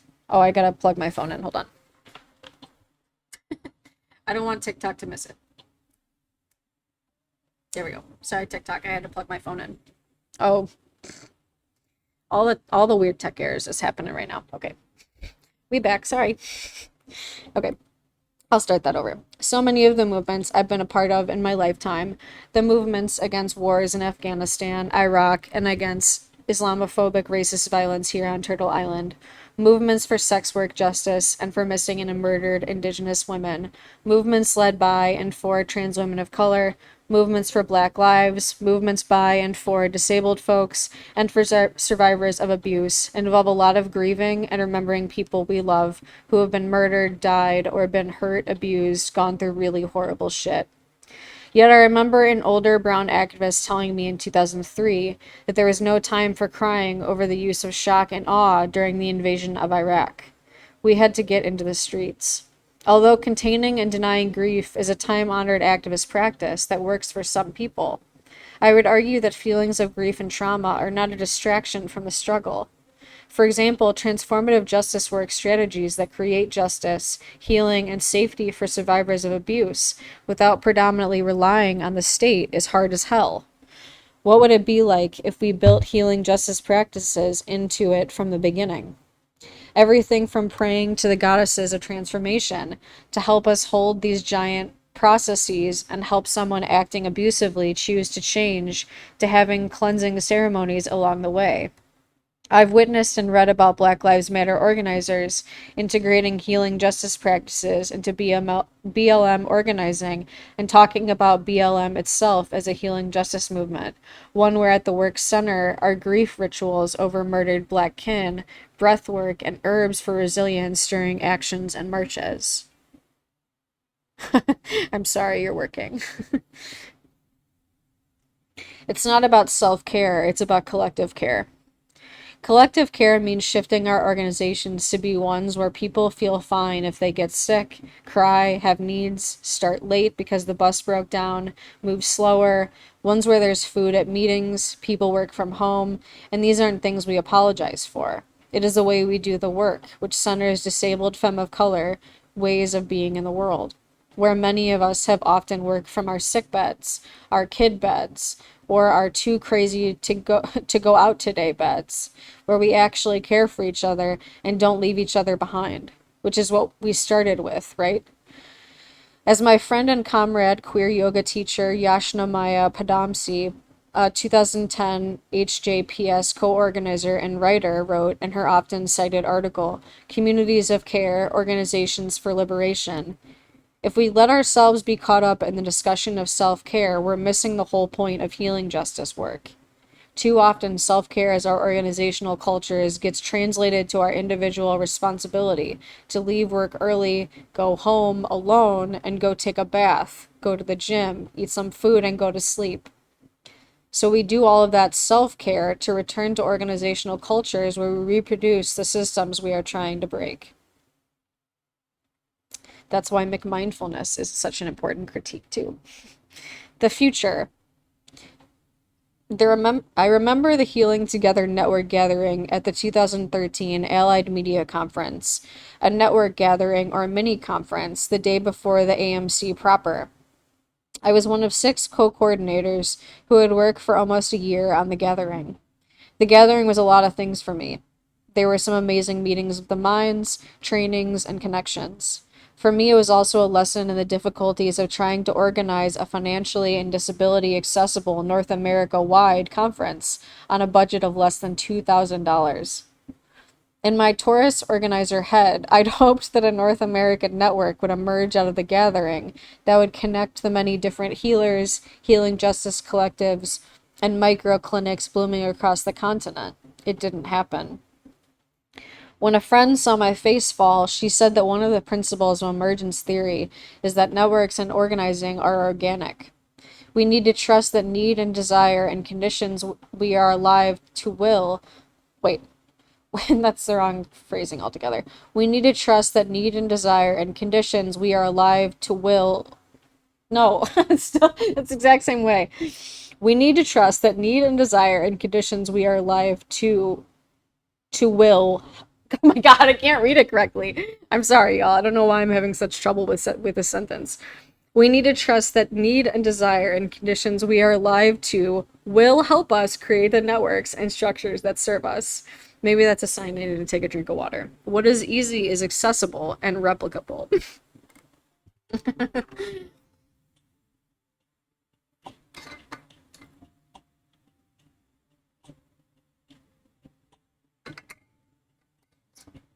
In my experience, reading out loud is much like if you've heard someone sing a song in a very specific way, and you hear them sing it some way differently, like the kind of upset that goes with that, like it is what it is. So thanks for your patience.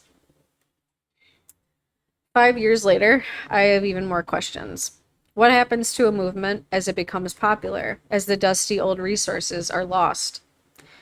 I'm a semi-retired witch, no longer making half my income and spending half my time reading cards and practicing intuitive counseling with people. Many of the Healing Justice Collective spaces I came up around, Sage, Rock Dove, Living Room Project, have ceased operating, closed by gentrification of affordable spaces or burnout. When I started, I could name two other tarot readers who were queer people of color. Today there are what feels like a million Instagram witches. Some of the HJ spaces I know are still up a flight of stairs, and I wonder if anyone really took in what I thought we were all on the same page about disability. Yet I also hold to the wild truth that as long as we need to heal, we will continue to dream into being the exact kinds of healing we need. I know sick and disabled healers, whatever we call ourselves, will continue to find ways to offer the particular kinds of crooked, cripped out healing only we can offer, for the simple reason that this is what we have always done. I just want us to keep cripping out all our movements, including these precious and sacred ones where we create new and old spaces to heal. 2012 Allied Media Conference Healing Justice Practice Space Principles and Guidelines. We begin by listening. We are people of color, indigenous people, disabled people, and survivors of trauma, many genders, ages, and classes of people, and we are committed to leading the work of building healing justice at the AMC. We do this work to lift up and politicize the role of health and healing in our movements as a critical part of the new world we are building. We honor individual and community agency, intuition, and innate wisdom, and therefore honor people's rights to make decisions about their own bodies. We understand that health and wellness should be determined by the individual or community receiving care, and for many of us, this includes the reality of disability, illness, and harm reduction. We accept and encourage individuals and communities defining health, healing, and wellness for themselves and not based on normative models of healing. We center the genius and leadership of disabled and chronically ill communities for what we know about surviving and resisting the medical industrial complex and living with fierce beauty in our sick and disabled bodies. We say no to the medical industrial complex's model of cure or be useless, instead working from a place of belief in the wholeness of disability, interdependence, and disabled people as inherently good as we are. We live in countries that deny healthcare access to people based on economic and identity status, and we must build alternative structures for giving and receiving care, They're grounded in community and ancestral traditions, and in the values of consent and equality. The Healing Justice Practice Space is part of that work. We believe that medicine is media, and we work with the understanding that how we heal ourselves is directly related to how we see and interpret ourselves and the possibility for transformation. We are aware that the body does not live forever, and that we honor death as a part of the cycle of life. How am I? I'm committed to finishing this book today. That's how I am. No, but I'm good. I don't know. It's just it's like a heavy. I think I'm in it, you know? Healing and Health Justice Collective Organizing Principles. U.S. Social Forum, Detroit, June 2010. But thank you for asking. We are committed to people of color and Indigenous leadership, in partnership with our allies on building healing justice work at the USSF. We will lift up the leadership and conditions of Detroit to define the healing justice practice space and other programming for healing justice inside of a national context. We enter this work through an anti-oppression framework that seeks to transform and politicize the role of healing inside our movements and communities. We are learning and creating this political framework about a legacy of healing and liberation that is meeting a particular moment in history inside of our movements that seeks to regenerate traditions that have been lost, to mindfully hold contradictions in our practices, and to be conscious of the conditions we are living and working inside of as healers and organizers in our communities and movements. We are building national relationships and dialogues to cultivate knowledge and to build reflection and exchange of our healing, transformative, and resiliency practices in our regions and movements. We believe in transparency on all levels so that we can have a foundation of trust, openness, and honesty in our vision and action together. We believe in open source knowledge, which means that all information and knowledge is to be shared and transferred to create deeper collaboration and cross-movement building strategy. As we continue to create spaces for healing and sustainability throughout the U.S. Social Forum and beyond, we will keep ourselves in mind as well as conscious of our own capacity and well-being. We believe in movement building and organizing within an anti-racist and anti-hierarchical framework that builds collective decision-making and strategies, vision, and action, and does not seek to support only one model or one approach over others. We believe that there is no such thing as joining this process too late. As we move forward, anyone who comes in when they come in are welcomed, and we will always remember that we are interconnected with many communities, struggles, and legacies who have joined healing and resiliency practices with liberation in their work for centuries.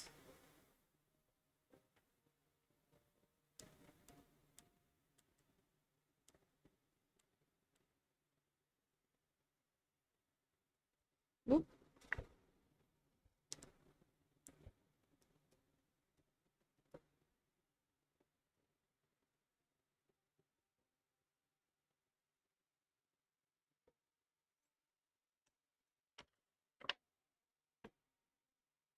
Water.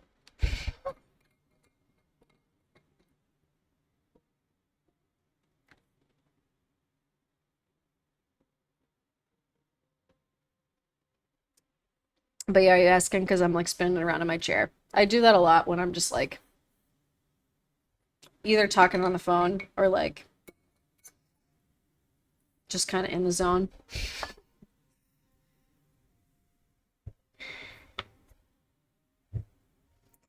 Crip Sex Moments and the Lust of Recognition, a conversation with E.T. Russian. This piece is a transcription of a conversation between myself and white disabled genderqueer visual artist E.T. Russian, and was one of several short videos disabled, queer, Korean activist and writer Mia Mungus filmed and placed on her website in the early 2010s. This was very early on in the smartphone, digital video era, and we were all amazed that you could buy a tiny camera and shoot tiny videos and upload them and immediately reach hundreds of people. We absolutely were excited about talking about disabled lives, questions, and culture making, and to spread these ideas to the masses, especially the Crip masses.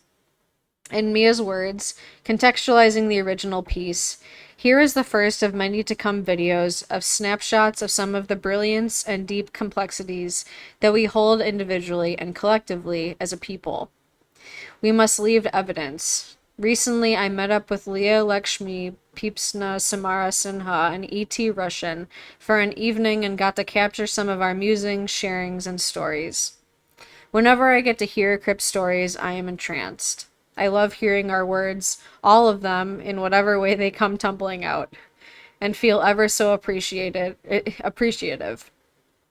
especially knowing how long I went without ever hearing any of our voices, tell our own stories, and stumble through sharing and asking and loving. Well, I'm glad that while you're in bed, you got something to listen to. This book is all about basically allowing yourself to have that kind of need if need be. So you're in the right place, Becca. It's so important for us to tell our stories to each other as much as we can. There are so many different stories that we have to tell about queer Crip sex and about our relationship to Crip sex, to sex period, to sexuality and more. Our stories are so different and complex, and they all have value. We have value. Much love and gratitude to Leah and ET for sharing some of your stories, knowing that it's not all of your story. I had first encountered ET's work in the mid 90s when I read their zine Ring of Fire, which focused on their experiences as a new amputee exploring sex, gender queerness, kink, and disability. Ring of Fire was one of the first places people I knew that encountered writing about disability from a queer and punk perspective. 15 years later, we met again when E.T. was doing makeup artistry for Sins and Ballads 2019 or 2009 show. During a brunch hangout the day after the show, some of us started talking about feedback Black, queer, wheelchair dancer Alice Shepard had written on her blog after seeing the show. That while she appreciated the hotness of the performance, she wanted more than positive portrayals of disabled sexuality. She wanted someone to do a piece about what it was like when your catheter falls out during sex and you spray your partner in the face with urine. E.T. and I became friends and artistic collaborators and began to write and dream some of those real life, complicated, Crip sexuality stories that hover between joy, shame, and just being. Our conversation came out of that time. And then it shifts to an interview. Yay, good. Yeah, I know it's hard though. But I mean, it's all part of the practice, right?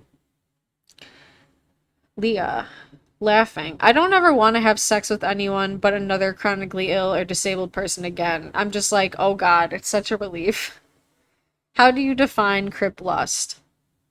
Leah, loving and having really good sex in a very broadly defined way with another disabled or chronically ill person, where you're lusting toward each other in a sexual fashion.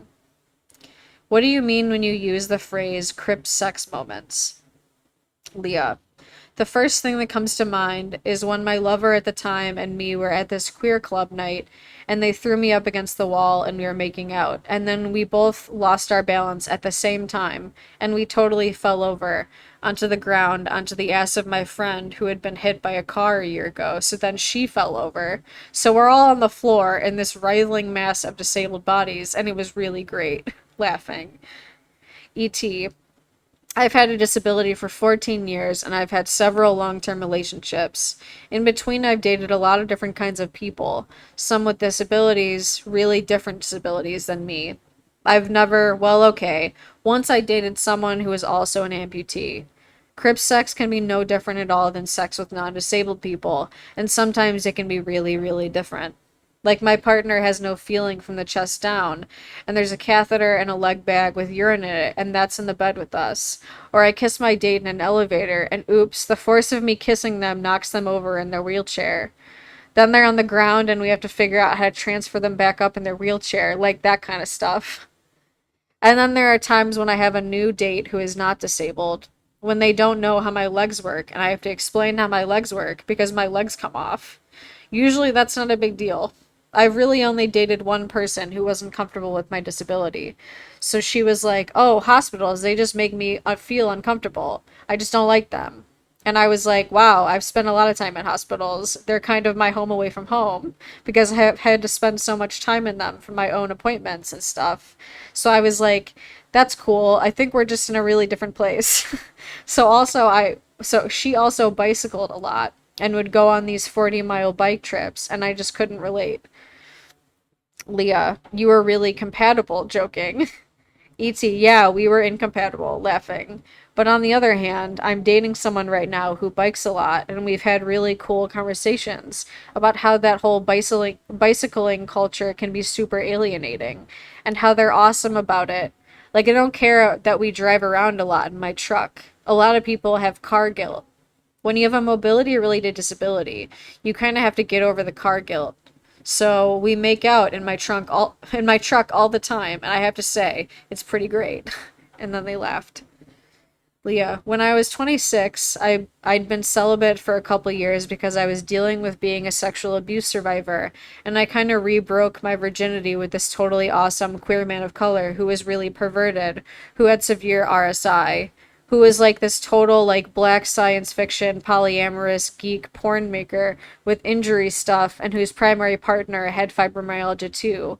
So not only was I fucking this amazing hot QPOC in leather pants, but I was like, "Oh, my hips just went out." And he was like, "Yeah, no problem. Great. Let's just move positions." And there's this stuff that's just like the hard stuff we go through, but then also the really weird stuff that we don't get to talk about. Like what happens when you lose control of your bowels during sex, laughing. All kinds of stuff, right? What's it really like? The lust of recognition. Leah. I think we were talking about the healing of recognition or the erotics of recognition. E.T. We talked about the lust of recognition.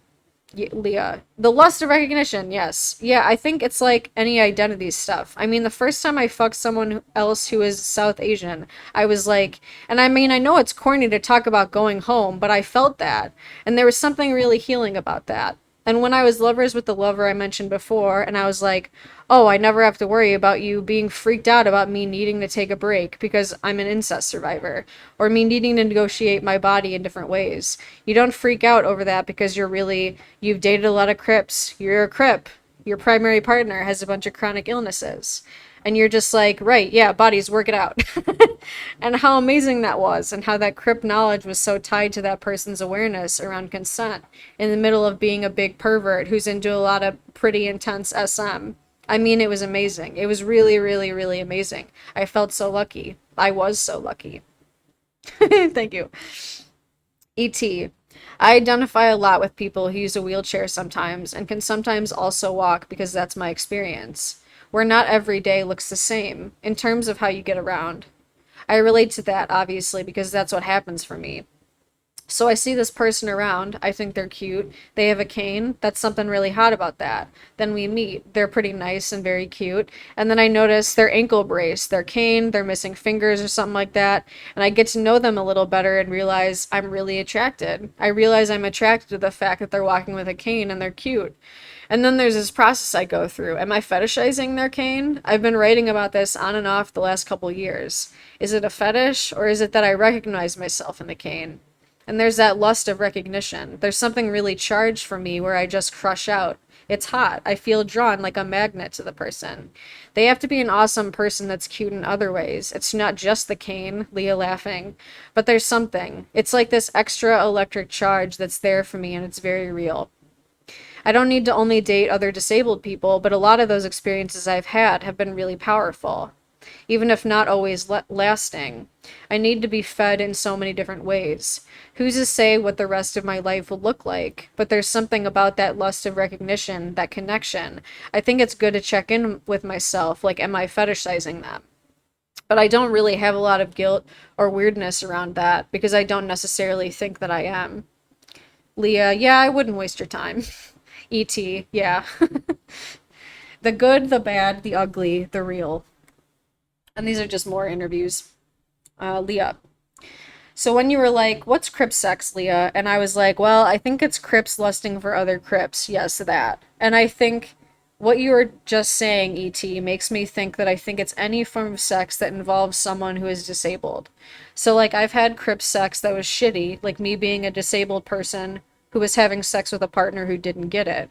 One of my long term partners was white, working class, genderqueer, actually raised real poor, and we bonded over class because I grew up working class, lower middle class, a lot is working class. And we both identified as being people who were less than middle class in movements that were very middle class. And I really got where she was coming from. She was like, yeah, we don't admit disability, we just tough it out because we don't have that option. And I was like, totally, yeah. My mom had polio and they didn't have money for healthcare. So her doctor that she saw, true story, was like, here's a bicycle, write it out. And my mom, E.T. laughing, no, seriously, E.T., wow. Leah, yeah. And my mom worked 2 or 3 jobs the whole time that I knew her. And it was only when I was older that I was like, oh, she really can't walk far without being in a lot of pain. But she would never identify as disabled. Anyway, so back to my girlfriend. I got that she was like, whatever, we just tough it out, no problem. I mean, she had worked construction and she'd be like, yeah, I got a nail gun through my finger. I just kept going. I think they literally laughed, but like, yeah, that I can't fake it. It's just how it happened. Yeah, that was a fascinating relationship. The sex that I had with that person was crip sex because I was in it, but it wasn't necessarily crip accepting sex, and that's what a lot of us have too. I guess I'm trying to spin something off of what you said about expanding your idea of sex. I get what you're saying, and when Audre Lorde is like, the uses of the erotic, but sometimes I'm like, Audra, you like to come too, right? Like, it wasn't just like, I feel really turned on about liberation and shit, laughing. But at the same time, I do think that there's a lot that's important about just expanding our concepts of sexuality. And I think that Crips do that so much anyways when our bodies are different. One thing that we're trying to do with this project of writing Crip sex moments is like, I don't know, I kind of think of it as like the good, the bad, the ugly, and the real. Because I feel like there's the good stuff that's like the secrets of like, wow, the ways that we find to have really amazing hot sex in our bodies is incredible. And the kind of like cross crip solidarity through fucking. Maybe you're fucking someone who has your exact disability. Maybe they have a different one. But even though you don't have the same experience, you're giving each other love and appreciation. And you're like, wow, you're really fucking hot. And I'm going to figure out how to make you feel pleasure in your body. And I'm going to respect your body. And you're going to do the same thing. Awesome. That was such a good interview. That ends part one. So we're moving to part two. It's called, the first part in it is called Cripping the Apocalypse. Some of my wild disability justice dreams. Everyone loves disability justice. No one wants to do it. Sick and disabled and neurodivergent folks aren't supposed to dream, especially if we are queer and black or brown. We're just supposed to be grateful the normals let us live. But I am the product of some wild, disabled, black and brown queer revolutionary dreaming, and I am dedicated to dreaming more sick and disabled, queer, brown, femme dreams in 2018. The book was published in 2018, just so everyone remembers. It's been 13 years since the original Disability Justice Collective, made up of activists Patty Byrne, Leroy Moore, excuse me, Mia Mingus, Sebastian Margaret, and Eli Clare, a group of disabled people holding a variety of Black, Asian, white, queer, and trans identities, came together to coin the term disability justice and lay the groundwork for a movement-building framework of intersectional revolutionary disability politics. And right now, we're at an interesting moment in which the history of disability. Wait. And right now, we're at an interesting moment in the history of disability justice. It's one where white disabled people, who are the reason we invented disability justice because they've ignored or actively excluded disabled black and brown people for decades, are saying, hey, that's a fun term, and slapping disability justice on all their white crip conference or panel. It's also a moment in which, as SIN's Invalid co-founder Patty Byrne said in 2015, in recent years, on websites and new media locales, on flyers and in informal conversations, I've witnessed people add the word justice onto virtually everything disability related, from disability rights-based services and access audits to disability scholarship, while doing nothing to shift either process or end goal. Thinking that the word change alone brings that work into alignment with disability justice. I agree. I've noticed tons of abled activists will happily add ableism to the list of stuff they're against. You know, like that big sign in front of the club in my town that says no racism, sexism, homophobia, transphobia, ableism, or throw around the word disability justice in the list of justices in their manifesto. But then nothing else changes. All their organizing is still run the exact same inaccessible way with the 10-mile long marches, workshops that urge people to get out of your seats and move, and lack of inclusion of any disabled issues or organizing strategies. And of course, none of them think they're ableist. Kicking cripples down the street, they'd never do that. They're just totally clueless about what disability justice is, or indeed what disability is, and that it's not bad. They say silently believe that they'd rather die than be us.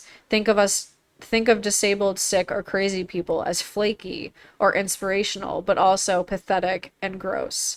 Don't know any disabled history, and are still running shit the exact same way that makes or forces most of us to stay home. Many abled black and brown activists I know remain ignorant of the fact that sick and disabled black and brown people are doing critical organizing and cultural work on issues from protesting the police murders of black and brown disabled people to not being killed off by eugenics, killer cops, and medical neglect, from fighting the end of the Affordable Care Act, Medicaid, and the Americans with Disabilities Act, to reclaiming the right to exist as we are.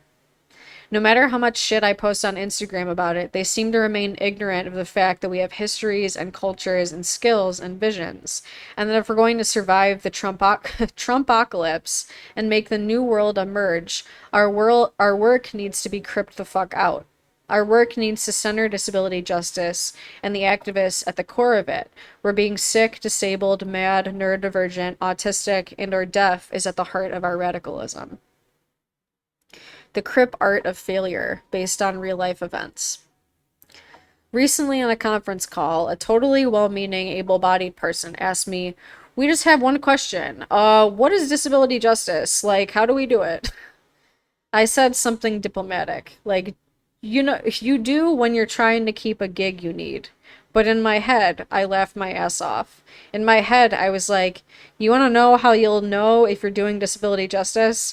You'll know you're doing it because people will show up late. Someone will vomit, someone will have a panic attack, and nothing will happen on time because the ramp is broken on the supposedly accessible building. You won't meet your benchmarks on time or ever. We won't be grateful to be included. We will want to set the agenda, and what our leadership looks may include long sick or crazy leaves, being nuts in public, or needing to empty an ostomy bag and being on Vicodin at work. It is slow. It's people even the most social justice minded abled folks stare at or get freaked out by. It looks like what many mainstream abled people have been taught to think of as failure.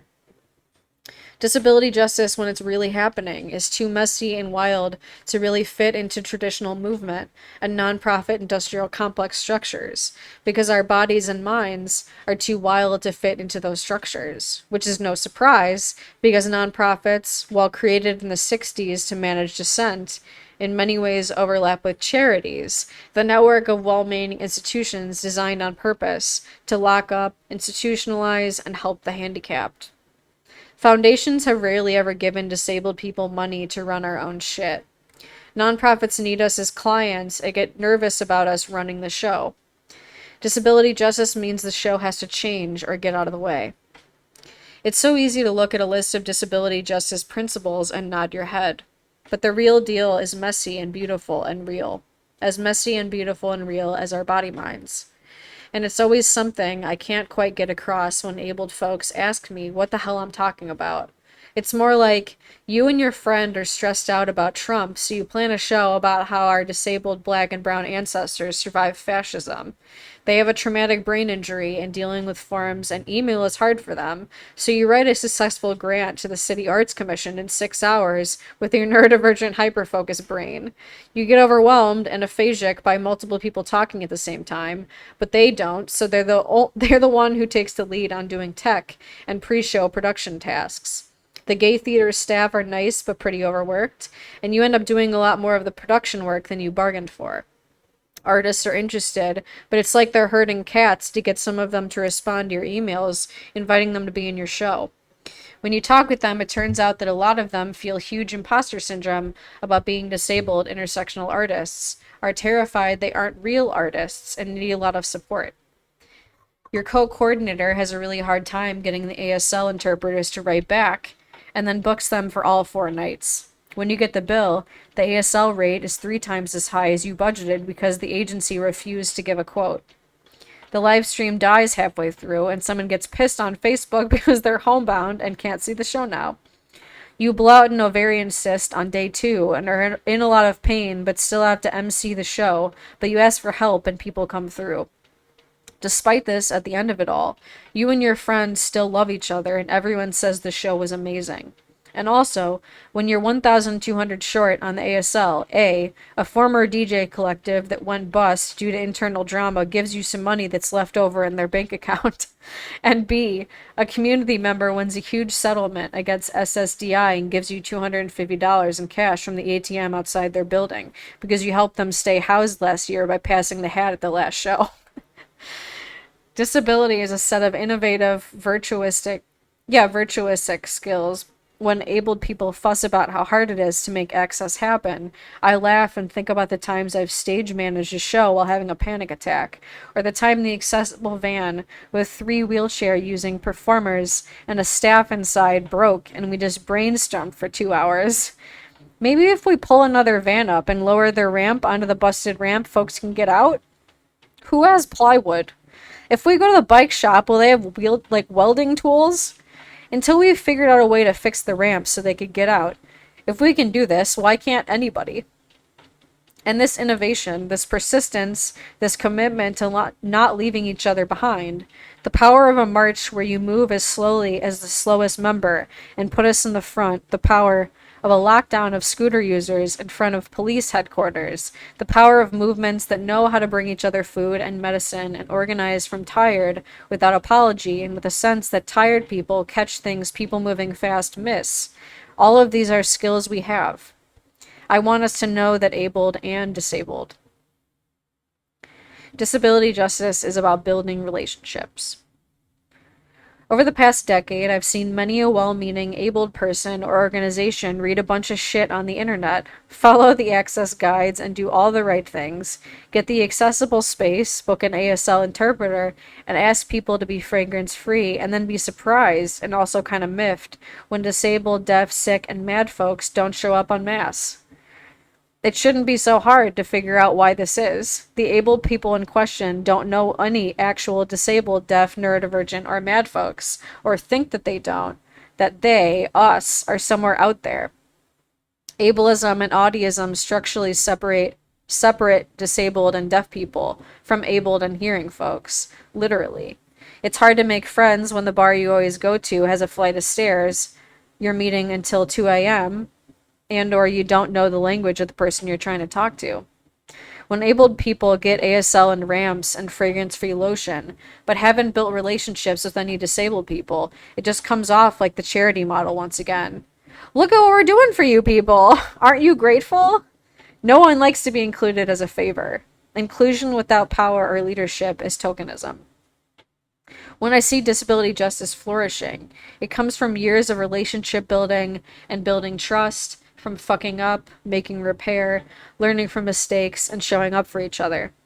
In Toronto, hearing disabled people and deaf people built relationships with each other for years, including creating community-controlled queer ASL classes so hearing crips could communicate with capital D, lowercase d, in parentheses, deaf and hard of hearing queers, resulting in power community connections.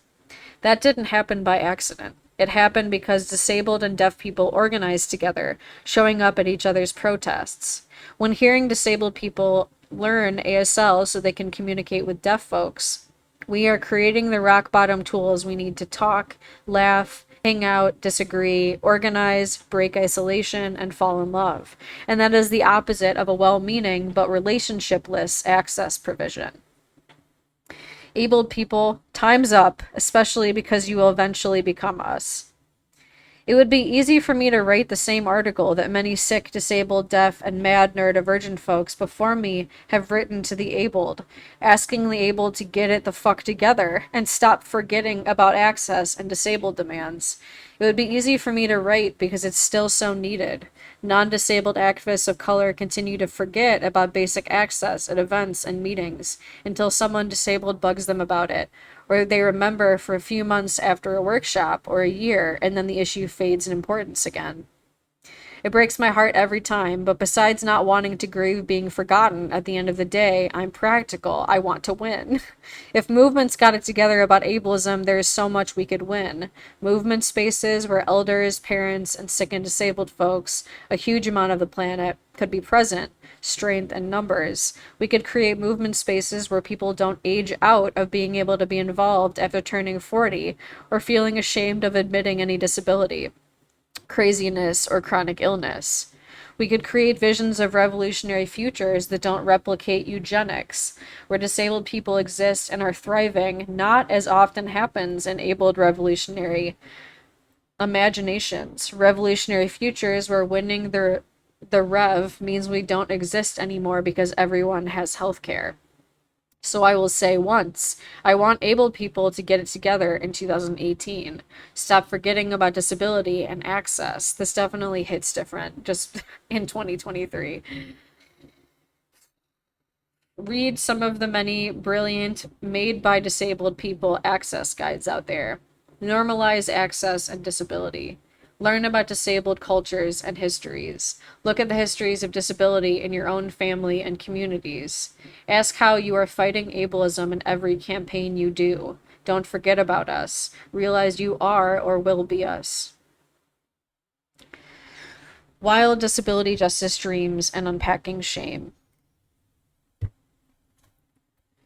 My wild dreaming has me longing to go deeper than just getting basic access. As my friend and comrade Stacy Milburn recently posted on Facebook, sometimes I feel impatient about how much ableism has forced us to emphasize accessibility, but access is only the first step in movement building.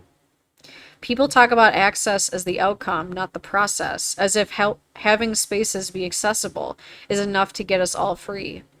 Disabled people are so much more than our access needs. We can't have a movement without safety and access.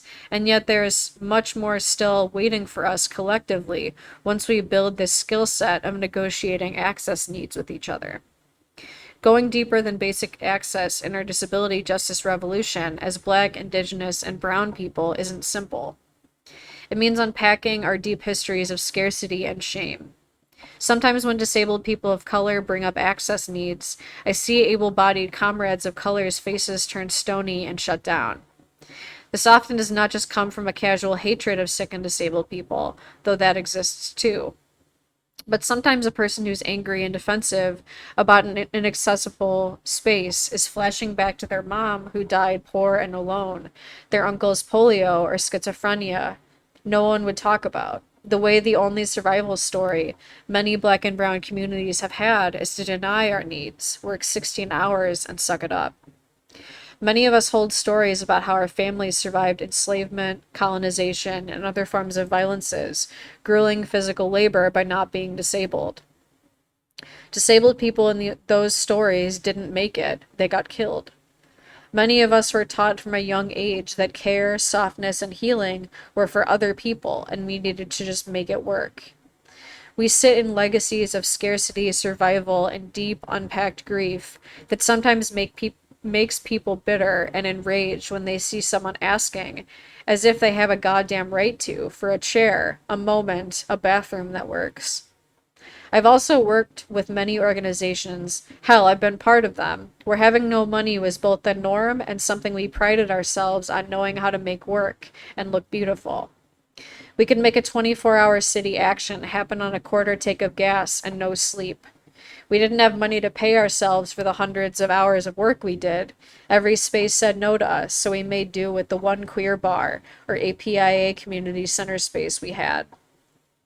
And then someone showed up pointing out that the space was up a flight of stairs, or asked if there was ASL, or wanted some kind of fragrance-free product. We often met them with a mix of bitterness and rage. We're not even paying ourselves, and you want what? My grandmother worked in the fields all of her life. She never had an access need. There is grief mixed in with the rage, and survival, and a belief that you must be spoiled or entitled to ask for what you need. It reminds me of survivors who stubbornly insist that their parents beat them and they came out just fine. I honor the survival skills of denying need and getting the fuck by, having been things that kept us alive. But I believe our beloved dead want us to do more than life on one cracker in an inaccessible building forever. I also believe that we have other lineages of sick and disabled black and brown ancestors, and non-disabled ones other than the cripples got left to die, only the strong survived. Before colonization, enslavement, and disaster, we had cultures where disability was a normal part of human existence, where we were honored and valued. As black disabled queer writer and organizer Suri Jarrell Johnson remarked to me, Harriet Tubman had seizures and narcolepsy because a slave owner threw a weight at her head. While on trips, she likely had to sit down, lay down, move slowly, and rest. Her comrades didn't abandon her then, and we can figure out how not to abandon each other now. We have ancestral shame to heal. We have disabled lineages to honor. Let's get to it. Let's live long, beautiful, cripped out lives. I know more than one genius organizer, usually a black or brown, sick or disabled woman or non-binary person who doesn't have a ton of disability community, who's casually told me that they'll be dead by the age of 50. I respect that crip years are like dog years. Sometimes we live really huge lives in short amount of time, but I can't help but think that it doesn't have to be that way. We're soaked since birth in narratives that we will die young, that our lives aren't worth living, and that we're up against everything from insurance denials to police trying to kill us who want to do the same damn thing. But as I hear my friends talking about how they're sure they'll die young, I wonder if changing the narratives around care might change their expectations of dying young. I think about what it would take to continue to build communities of care, where caring for each other is something we actually practice and build the structures to hold. I think of Lori Erickson's Mutual Aid Care Collective, and how it is both a model of being cared for when the state fails, and a place so many people in Toronto get brought into disabled community that is deeply joyful, sexy, and fun in a way that many people don't think of when they think of care. When I try to explain the Care Collective to folks outside Toronto, there's a silence. It's because they can't quite imagine someone asking for and receiving help, including help that sees you naked and helps you with intimate acts, without shame and with joy. And I wonder, how would our belief that we could live rich, long disabled lives worth living change if we created more mutual aid collectives? And I also think of the complexities of receiving care. I love collective care, but I would be lying if I said that it was simple or the sole answer. I think about the many people I know and love who have a really hard time receiving care because care has always been conditional or violent. The invasion of social workers or child protective services or psychiatrists with the power to lock you up. I think about the need for care that can be accessed when you're isolated, disliked, and without social capital, which many disabled people are. I think about how power dynamics and abuse can creep into the most well-meaning care collectives of friends, and of my friends who need 12 to 15 hours of care a day, which is difficult to impossible for most unpaid friends to provide. I think about the person I was lovers with who was an asshole about 30% of that time, who I still send $20 every now and then because they are seriously disabled and can't work. I do this because they are a queer and trans person of color who grew up working class, who's pissed off a lot of people, and they still don't deserve to die alone in their own piss. I think about my friend who said, I never want my ability to go to the bathroom to be dependent on how liked I am. I think about how relieved I was to discover the state I live in offered 24 hours of emergency respite care to caregivers, someone well paid by the state who would come in and pick up meds, do home care, and fold laundry that my partner and I could access if one or both of us had a medical crisis. I think of the disability networks where friends and total strangers on the internet bring each other soup and share meds and send money, and how life-saving that is, and what happens when someone is kicked out of that Facebook group. Recently, Stacey Milburn brought up the concept of crip doulas, Other disabled people who help bring you into disability community or into a different kind of disability than you may have experienced before. The more seasoned disabled person who comes and sits with your new crib self and lets you know the hacks you might need, holds space for your feelings, and shares the community's stories. She mentioned that it's telling that there's not even a word for this in mainstream English. We wondered together, how would it change people's experiences of disability and their fear of becoming disabled if this were a word and a way of being? And what if this was a rite of passage, a form of emotional labor folks knew of, this space of helping people transition? I have done this with hundreds of people. What if this is something we could all do for each other? How would our movements change, our lives, our beliefs about what we can do? Cripping the apocalypse. We've already survived the end of the world. 2017 felt apocalyptic. One place I felt the apocalypse was in the wildfires that covered the Pacific Northwest. Again, this book continues to be entirely too close to home. I just every other page. One morning, I went outside and the air was dark gray. Something gray was sprinkling from the sky. Was it ash? At first, the people on the news were optimistic. It should be over in a day, then a week, then maybe next week we'd have breathable air. The news reports trickled in, fueled by climate change. Giant wildfires in British Columbia had spread to cover most of Washington state. Fires started in the Columbia River Basin near Portland. Then fires came to Santa Rosa and Southern California. Everyone was coughing and stressed out. I canceled a planned writing retreat in Northern California because I was scared of driving through fires circling the highway. And when the text started to come in, hey, is anyone else feeling like they can't breathe, like they're sick from all the smoke? Am I making a big deal out of nothing, or is the smoke making me feel super foggy? Who are the people who already knew about masks, detox herbs, air purifiers, and somatic tricks for anxiety? Yeah, you guessed it. Over and over, it was sick and disabled folks, particularly folks with chemical injuries, environmental illness, asthma, and other autoimmune conditions who had been navigating unsafe air for years, sharing the knowledge that being sick and disabled had already taught us. We had comprehensive information about where to get masks and respirators and about the right herbs to take to detox after exposure to air pollutants. We knew to go to libraries and other air-conditioned places to get an air break. We knew about HEPA filters and how you can make one with a furnace filter and a box fan. We knew it was normal to feel fatigue, confusion, and panic. And we knew to hit inhalers and take anti-anxiety herbs.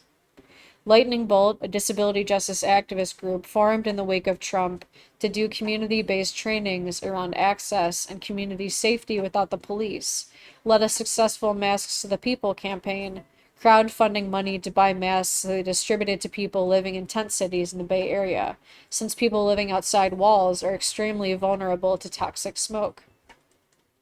Since Trump got elected, many people in my community have been talking about how Octavia Butler was a prophet, and how her books Parable of the Sower and Parable of the Talents eerily predicted the climate change, wildfires, and fascism of our current world. Many people in movement spaces have taken Butler's words as prophecy and text. I'm not hating on that conversation. Full disclosure, as one of the writers in Octavia's Brood, a wildly popular anthology of visionary social justice science fiction in the lineage of Octavia Butler, I've been part of it. But what is often missing from these discussions is how Lauren Alamina, Butler's black, genderqueer teenage hero, who leads her community out of ashes and founds a new spirituality that embraces change as God, is disabled. In the book, she is called a sharer. Someone with hyperempathy syndrome from her mother's use of the Einstein drug, a popular drug that heightened intelligence. She feels everything everyone feels and is often overwhelming in a way that reminds me of some autistic and neurodivergent realities. There were friends of mine that were reading it on Clubhouse like a year ago, and I was like, there's no way that they're not autistic coded. Like, for sure, absolutely are. So I'm really glad that I'm seeing this. It gives her impairments and also gifts. To me, Butler's parable books are a black disability justice narrative. Lauren often struggles with her non-normative mind, but it also gives her black disabled brilliance. Her hyper-empathy makes her refuse to leave anyone behind, even when they are a pain in the ass or she disagrees with them. It allows her to innovate, making her survival pack filled with seeds, maps, and money when everyone else thinks she is crazy, co-creating a resistance community and rebuilding it when it's destroyed. For years, awaiting this apocalypse, I've worried that as sick and disabled people, we will be the ones abandoned when our cities flood. But I am dreaming the biggest disabled dream of my life, dreaming not just of a revolutionary movement in which we are not abandoned, but of a movement in which we lead the way. With all of our crazy, adaptive device, loving kinship, and commitment to each other, we will leave no one behind as we roll, limp, stim, sign, and move in a million ways towards co-creating the decolonial living future. I am dreaming like my life depends on it, because it does. Let me see how many more sections there are before we take a break for dinner.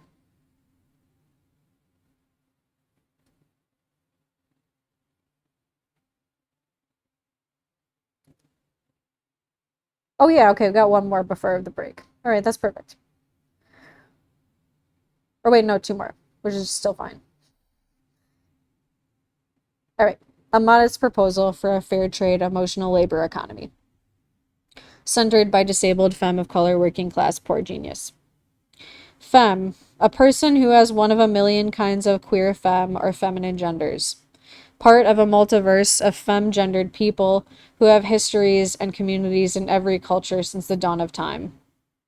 Often complicated remixes that break away from white, able-bodied, upper-middle-class, cis-femininity, remixing it to hearken to fat or working class, or black or brown, or trans, or non-binary, or disabled, or sex worker, or other genders of femme to grant strength, vulnerability, and power to the person embodying them. The thing about being working class or poor and or disabled and or parenting and or black, indigenous, or brown femme is that people are going to ask you to do stuff for them. Or, oh, are they ever? They're going to ask you to listen, do a favor, do an errand, drop everything to go buy them some cat food, or crisis counsel them. Manage logistics, answer feelings emails, show up, empathize, build, and maintain relationships. Organize the childcare, the access support, the food. Be screamed at, de-escalate, conflict, resolute. They're going to say, can I just pick your brain about something? And then send you a 5-paragraph email full of pretty goddamn complex questions. It'd be real nice if you could get back to them as soon as possible. They're going to ask if you can email them your PowerPoint and all your resources. Some of them will be people who are close to you. Some of them will be total strangers. Do you have a minute? For free. Forever. And you know what's going to happen? You're going to do those things because you do indeed care. Because it's the right thing to do. Because you're good at it. Because you want to. And because your life as a working class or poor and or sex working and or disabled and or black or brown femme person has taught you that the only damn way you or anybody survives is by helping each other. No institutions exist to help us survive. We survive because of each other. Your life is maintained by a complex, non-monetary economy of shared reciprocal care. You drop off some extra food. I listen to you when you're freaking out. You share your car with me. I pick you up from the airport. We pass the same $20 back and forth between each other, building movements and communities as we go. It's maybe what hippies mean when they talk about the gift economy. It's just a million times more working class, femme, black and brown, and sick in bed. We live in a white, capitalist, colonialist, ableist patriarchy that oppresses in many ways. One of them is that femininity is universally reviled. I can never say that word right, but you know what I'm talking about. Patriarchy, racism, transmisogyny, colonialism, ableism, classism, and whorephobia come together to dish out hate to folks who are femme or feminine in extra fun ways. In the queer communities I have been a part of since the 1990s, I have witnessed over and over how femmephobia, sexism, and transmisogyny act together to view femininity and femness as weak, less than, not as smart or competent, hysterical, too much, and not as worthy of praise or respect. Forget femme invisibility. The thing most femmes I know are impacted by is lack of femme respect. Femphobia and transmisogyny infuse queer and mainstream cultures in a million ways, from the ways in which femme genders are seen as inherently less radical and more capitalist assimilationist, assuming money spent on makeup and dresses is somehow more capitalist than money spent on bow ties and butch hair wax, to the ways in which, as writer Morgan M. Page notes, any minor slip of language or politics and trans women are labeled crazy trans women by cis people, while trans men nod knowingly in agreement, resulting in trans women being shunned and expelled from community. Generations of femmes of many genders have written and organized about misogyny and transmisogyny in queer and trans communities, and I'm able to suck in a deep breath of air now and then because of this work. But I remain, with many other femme and feminine people, harmed by misogyny, where endless free care work and emotional labor is simply the role my community and the world has for us. We are supposed to wipe the asses of the world without ceasing. As a newly physically disabled working class femme of color in the 1990s, I often felt how the queer and radical prison justice communities I was part of looked down upon my gender, especially when I was disabled and broke and surviving abuse and needing support. Then I really sucked. I was just another needy, weak girl, huh? The one place femme people could receive respect in those communities was if we were tough, invulnerable, always on, and never needing a thing. I know I'm not alone, and I know this experience has not ended. The working class and poor femmes, black and brown femmes, sick and disabled femmes, parenting femmes, and sex working and rural femmes, I know, hold it the fuck down. We pull off shit from organizing complex marches and transformative justice actions to the life support work of making sure people are fed, don't die, and don't get evicted, on no sleep and low spoons and a quarter tank of gas over and over again. Our organizing skills in these departments are incredible, and often not valued as much as masculine or charismatic leadership, or indeed seen as skills. I want our skills and competency to be respected and rewarded. What I think is a problem is when this labor both becomes the only way femmes are rewarded in community, and isn't seen as a choice, but as what you're just supposed to do, because you're femme, right? This expectation can be voiced as a veiled or direct compliment. You're so competent, right? You're so good at this. Of course we wanted to ask you. But it doesn't make the work itself less, well, a gendered demand to work a whole lot. When you're in this gendered situation, you're also presumed to be endlessly available and interruptible. People ask you for help or labor, and no is nowhere in their conception of what your response might be. Far too often, the emotional labor we do as femmes or feminine people is not seen as labor, it's seen as air. It's that little thing you do on the side. Not real organizing, not real work, just talking about feelings and buying groceries. Girl stuff, femme stuff, disabled and sick stuff. Not a real activist holding a big meeting stuff. Thanks though, that was really helpful.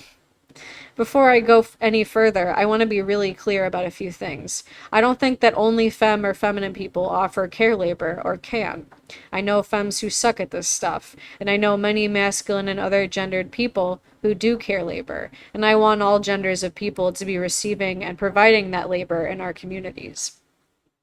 I've heard masculine folks talk about the ways the gendered nature of care labor affects them, from being expected to always be physically super able-bodied and strong, to being expected to be the rock that will always be there, without having needs of their own.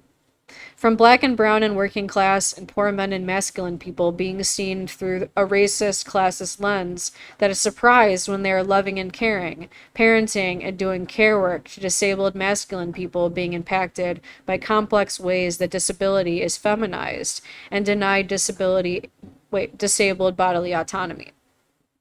What I want to tease out and focus on are the ways that misogyny, femphobia, and transmisogyny come together to royally screw over femme people of many genders. How misogyny, femphobia, and transmisogyny are part of global systems of gender that extract a hell of a lot of labor and energy from femme and feminized people, from parenting and caretaking being considered free labor to sexist assumptions of femme perma availability being made in queer and trans communities. Also, the gendered wage gap is real. Cis and trans women really do get paid less than cis men, and women and femmes who are racialized, disabled, imprisoned, and institutionalized, trans, rural, and poor working class get paid extra bad. Second, I'm not against care work existing. I love the care and mutual aid we give each other in queer, trans, sick and disabled, and working class, and queer and trans, black, indigenous, people of color, QT, BIPOC communities. As a sick and disabled working class brown femme, I wouldn't be alive without communities of color, and neither would most people I love. Some of my fiercest love is reserved for how femmes and sick and disabled queers show up for each other when every able bodied person forgets about us. Sick and disabled folks will get up from where we've been projectile vomiting for the past 8 hours to drive a spare effexor to their friend's house who just ran out. It's so when I read Capitalism and Disability, there was certain parts by Martha Russell where they were repeated, and I don't know about y'all, but I'm catching on just because we're like binging it all today. Like there's a couple of sentences that I love that like you can see where it's like this was like a heart of who the writer is, and I think that's really cool to see. I'm actually glad that they're here. Okay. I relate to that as someone that scripts myself and says a lot of things in a very repetitive fashion. Okay, yes. We do this because we love each other, and because we often have a sacred trust not to forget about each other. Able-bodied people who think we are weak have no idea. Every day of our disabled lives is like an Ironman triathlon. Disabled, sick, poor, working class, sex working, and black and brown femmes are some of the toughest and most resilient folks I know. You have to develop complex strengths to survive this world as us. I love how working class, femme, and disabled this care labor is. I just want it to also not be seen as an automatic expectation of any femme at any time. I want some rules so we don't feel drained, exhausted, and fucked over. I want it to be a choice, and I want its next level genius of skill to be recognized. This is skilled labor. So I would like to advance the radical notion that providing care is work. By work, I mean it's just that, work. I mean that the care work we give is essential to building movements that are accessible and sustainable. We are building and maintaining movements when we're texting to make sure someone is okay, talking on the phone for hours, talk shit on the couch, drop off a little care. Those things are not a sideline or an afterthought to our movements. They are our movements, and I have seen some of the most femme movements and communities, disabled ones, sex working ones, organized very differently because they are fully centered around feminized sick survivor care labor.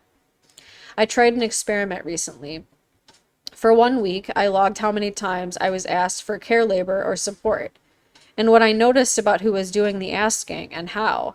My findings? Every single really femme person who hit me up started their request by asking me how I was doing and prefaced their request by saying things like, "Hey, if you have time, do you have the capacity to give some support?" Or, "When and if you have time." They also were more likely to offer to buy me lunch, trade me for something, run an errand, or pay me. And they were more graceful and heard it the first time when I said, "Hey, I'm so sorry, but I can't right now."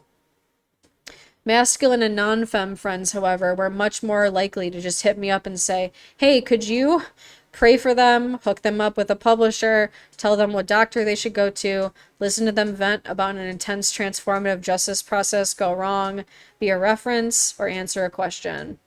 It was not uncommon for these requests to come from someone I had not heard from for months.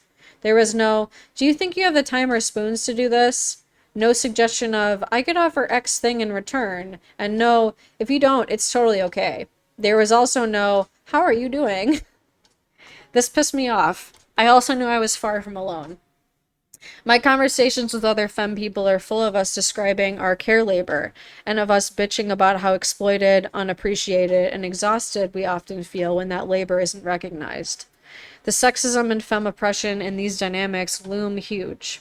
Disabled, white, working-class femme poet Tara Hardy recently remarked at Adept, a sick and disabled queer performance at Gay City, Seattle's queer theater. Femmes get objectified 2 ways, one sexually, the other as mommy, capital M. In the sexist world, mommy does 1 million hours of unpaid labor a week without anyone asking them. There's been a huge amount of writing about emotional labor in the past few years. Everything from the oft reposted Metafilter thread on gendered emotional labor that is now 50 single spaced pages long to essays by queer and trans writers of color, like Kai-Ching Tom and Caleb Luna, to Ada Hoffman's wonderful essay about autistic practices of emotional labor, to 1 million conversations I've seen and taken part in with friends and comrades. In thinking about the roots and histories of unpaid and unrecognized labor by feminine people, I don't know how to capture their enormity.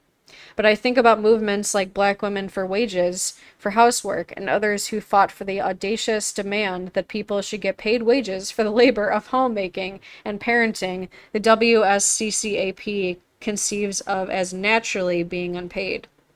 I think about movements like the National Domestic Workers Alliance's Caring Across Generations campaign, where elders, disabled people, and the personal care workers who supported them, many of whom are immigrant, black, or brown people performing the feminized labor of personal care support work, are organizing together for fair wages and working conditions, and for state health and social services departments to raise pay rates allowed for care support workers.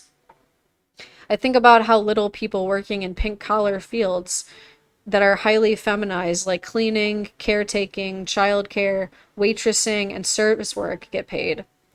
I think about my mom, a former waitress, explaining to me when I was 7 years old, how waitresses are legally paid far under the minimum wage and are dependent on tips to make any kind of money. Tips that depend on femme emotional labor of being seen as sexy, nice, and cute. And how you should either be ready to pay 25% minimum as a tip or you shouldn't go out to eat. The current minimum wage in Massachusetts is $2.66 an hour. She made a hell of a lot less in the 1960s. And this was, like I said, 2018. And I think about Black, Indigenous, brown, working class women's and femmes' bodies being forced to work for free or for pennies as enslaved people on plantations and export processing zone factories in Sri Lanka and many other global South countries and beyond. I think about disabled and mad people locked in nursing homes and institutions working for well under minimum wage in sheltered workshops, and I think about people in prison working for pennies an hour. Finally, I think about the rage and oppression many sex workers face for having the gall to actually charge for sexual emotional labor. It's impossible to think and talk about emotional labor, care work, and gender without talking and thinking about all these intertwined histories and realities of oppression and resistance. All of this has started me thinking about what the solutions might be. If care labor is, well, labor, and we participate in an emotional economy all the time, what would a just care labor economy look and feel like? What would I want to get paid in money or care labor or appreciation, and how? What would I want the conditions of my labor to be? To feel that my work was in safe, compensated conditions that had my workers' rights at the center. This is what I've got. This is just the beginning, but every revolution has to start somewhere. These thoughts are an experiment and a work in progress. Feel free to add your own. Fair trade emotional economics are consensual. In a fair trade femme care emotional labor economy, there would be no unconsensual expectations of automatic caretaking mommying. People would ask first and be prepared to receive a yes, no, or maybe. I ask if you offer care or support, or if you can offer care or support. You think about whether you've got spoons and offer an honest yes, no, or maybe. In this paradigm, it's the person offering care's job to figure out and keep figuring out what kind of care and support they can offer. It's the person receiving care's job to figure out what they need and what they can accept under what circumstances. Both folks might need some support and rumination to figure this out. You can negotiate. You can say, I can't do that, but I could offer this. I can say, I appreciate that offer, but I think I need someone who can just listen right now. And most of all, no is okay. I can say, honey, I wish I could help, but I'm tapped out right now. Is there someone else you can talk to? Fair trade care webs draw on sick and disabled knowledge about care. Sick and disabled folks have many superpowers. One of them is that many of us have sophisticated, highly developed skills around negotiating and organizing care. Many sick and disabled people have experienced receiving shitty, condescending, poor you, charity-based care that's worse than no care at all, whether it's from medical staff or our friends and families. Many disabled people also face receiving abusive or coercive care in medical facilities and nursing homes, and from our families and personal care assistants. We're also offered unsolicited medical advice from doctors and strangers on the street who are totally sure carrot juice will cure our MS every day of our lives. All of those offers are well-meaning, but they're also intrusive, unasked for, and mostly coming from a place of discomfort with disability and wanting to fix us. The idea of consent in care labor is radical and comes from our experiences receiving these kinds of clusterfucks of so-called care. On sick and disabled internet gathering places I hang out in, it's a common practice for folks to ask before they offer advice, or to specify when they're not asking for solutions or tips, or when they are, what specific kinds of information they're open to. For many, it's mind-blowing that disabled and sick people get to decide for ourselves the kind of care we want and need, and say no to the rest. Ableism mandates that disabled and sick people are always patients, broken people waiting to be fixed by medicine or God, and that we're supposed to be grateful for anything anyone offers at any time. It is a radical disability justice stance that turns the ableist world on its ear to instead work from a place where disabled folks are the experts on our own bodies and lives, and we get to consent or not. We're the bosses of our own body minds. This has juicy implications for everyone, including abled people. Also, welcome, I'm gay. So instead of playing games, I decided that I'm just reading the entire book Care Work today, which means that after the next few passages, I'm going to break for dinner, and then I think we're going to marathon it. Fair trade femme-disabled care webs are reciprocal. Recently, my friend Chanel Gallant commented on Femme Secret Society, a Facebook femme community building and support group. Sometimes when I get hit up for advice and support from folks I'm not already friends with, I prefer if they offer me something in exchange. I'm glad that you are. Hell yeah. Thanks, Danielle. Thanks for being here. If we're in the same city and what they're asking for will take me hours to do, I might ask them if they can make me a meal.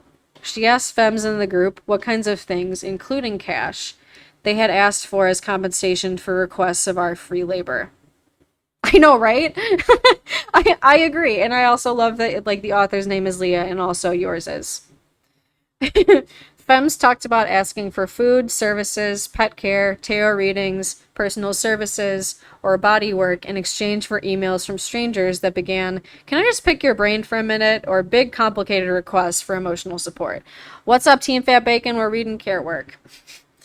Hearing Gallant and other femmes talk about asking for something in exchange for our emotional labor was a game changer. I had rarely considered asking for something in return for the endless stream of requests for information, mentoring, and support that came into my inbox. Informally, especially in disabled and femme communities, this is probably spam. TikTok, you probably got paused because I was getting like probably a spam call. Hearing Gallant and other femmes talk about asking for something in exchange for our emotional labor was a game changer. Oh no! I think I lost connection on TikTok. Wait, can someone on TikTok verify if you can still see me? It makes it look like we lost connection.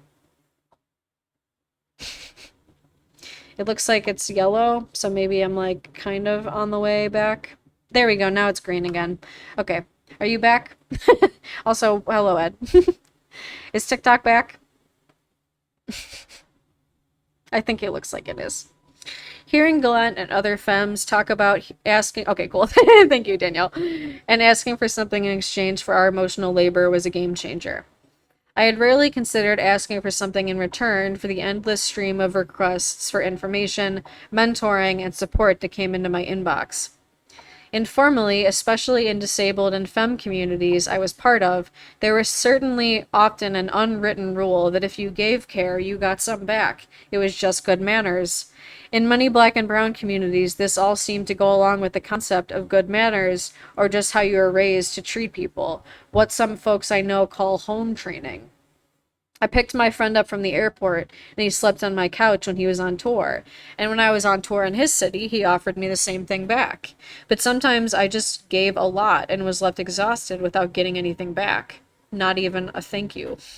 Many, many things shifted in my life when I started to think of my care labor as labor, not just the right thing to do. Or I'll just answer their question, it'll only take a minute.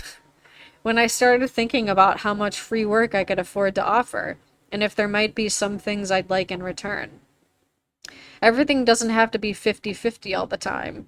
I think that's especially important for folks who need a lot of care to survive, who may not be able to offer a ton back all the time. But I would argue for a general bend towards offering something back, even just a thank you. A hey, I see the work you just put in, or I'm too sick to do anything right now, but I can offer this when I can. Shit, I had someone give me a $10 jar of fancy kraut they'd shoplifted the other week to thank me for something. It's not good manners to always take and never give back. Reciprocity of care labor is also a disabled practice. In disabled communities, we talk about the idea that we can still offer reciprocity to each other, even if we can't offer the exact same type of care back. For example, if my disabled body can't lift yours onto the toilet, it doesn't mean I can't be reciprocal. It means I contribute equally from what my particular body can do. Maybe instead of doing physical care, I can research a medical provider, buy groceries for you when I'm out shopping, or listen to you vent when one of your dates was ableist. Fair trade care labor is not a one-sided, femophobic, sexist shit show. I love this, like, their writing style. It's perfect. I'm so glad that they, in the beginning, in the preface, they said that they talked their, or they had editors that weren't gonna, like, try to make it not their own. Masculine and other genders of people can notice feelings and offer to listen and do childcare too. I swear to fucking God, these are learnable skills. Fair trade care economics could be kinda like permaculture.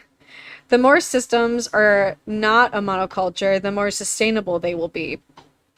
The more there are a lot of different kinds of folks giving and receiving different kinds of care, the more there's room for boundaries, ebbs and flows, people tapping out, and people moving up.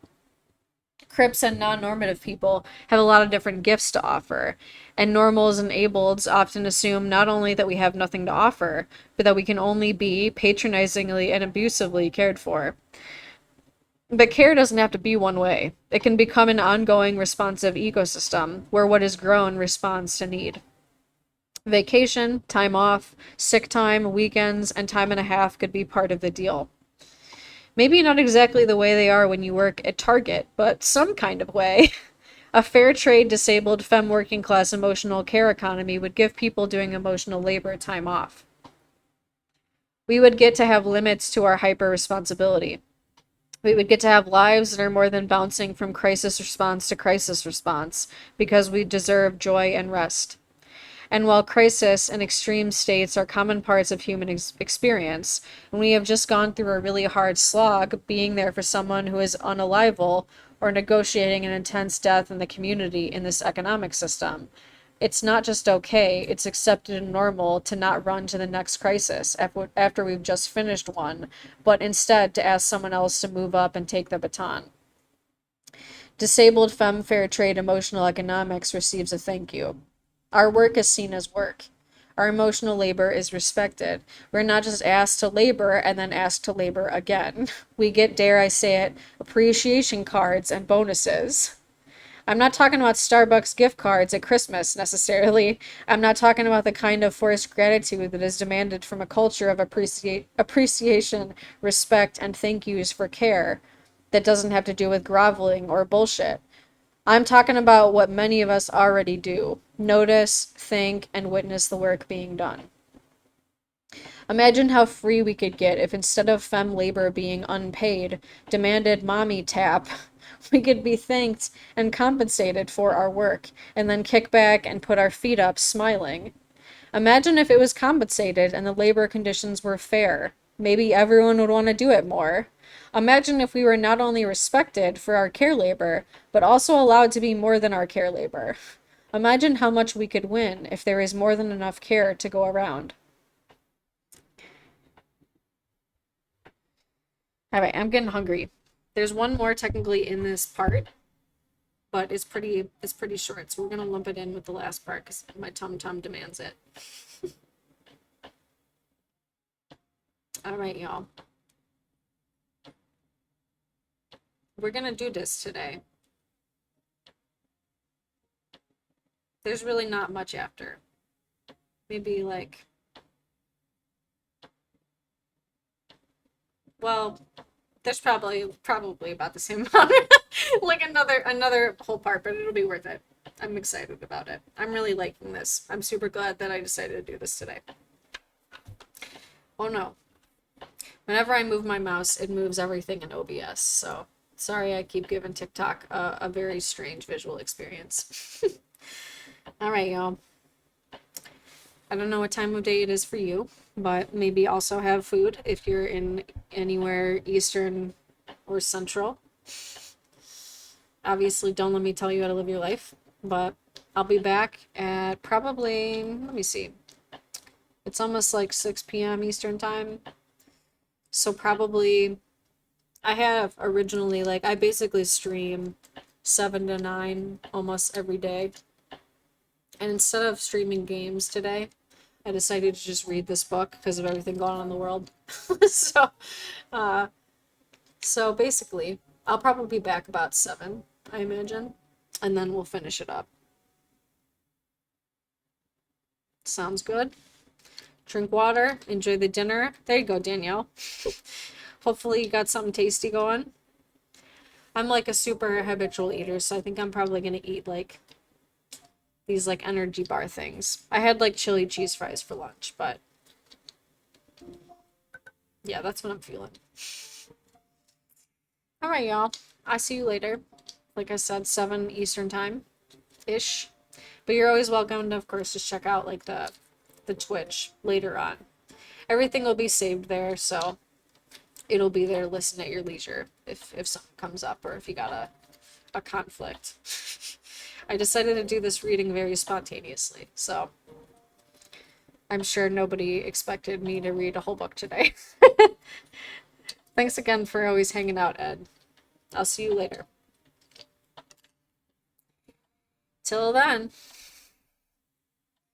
let me switch this. I forgot to put this on before. Stream over. See you in like an hour.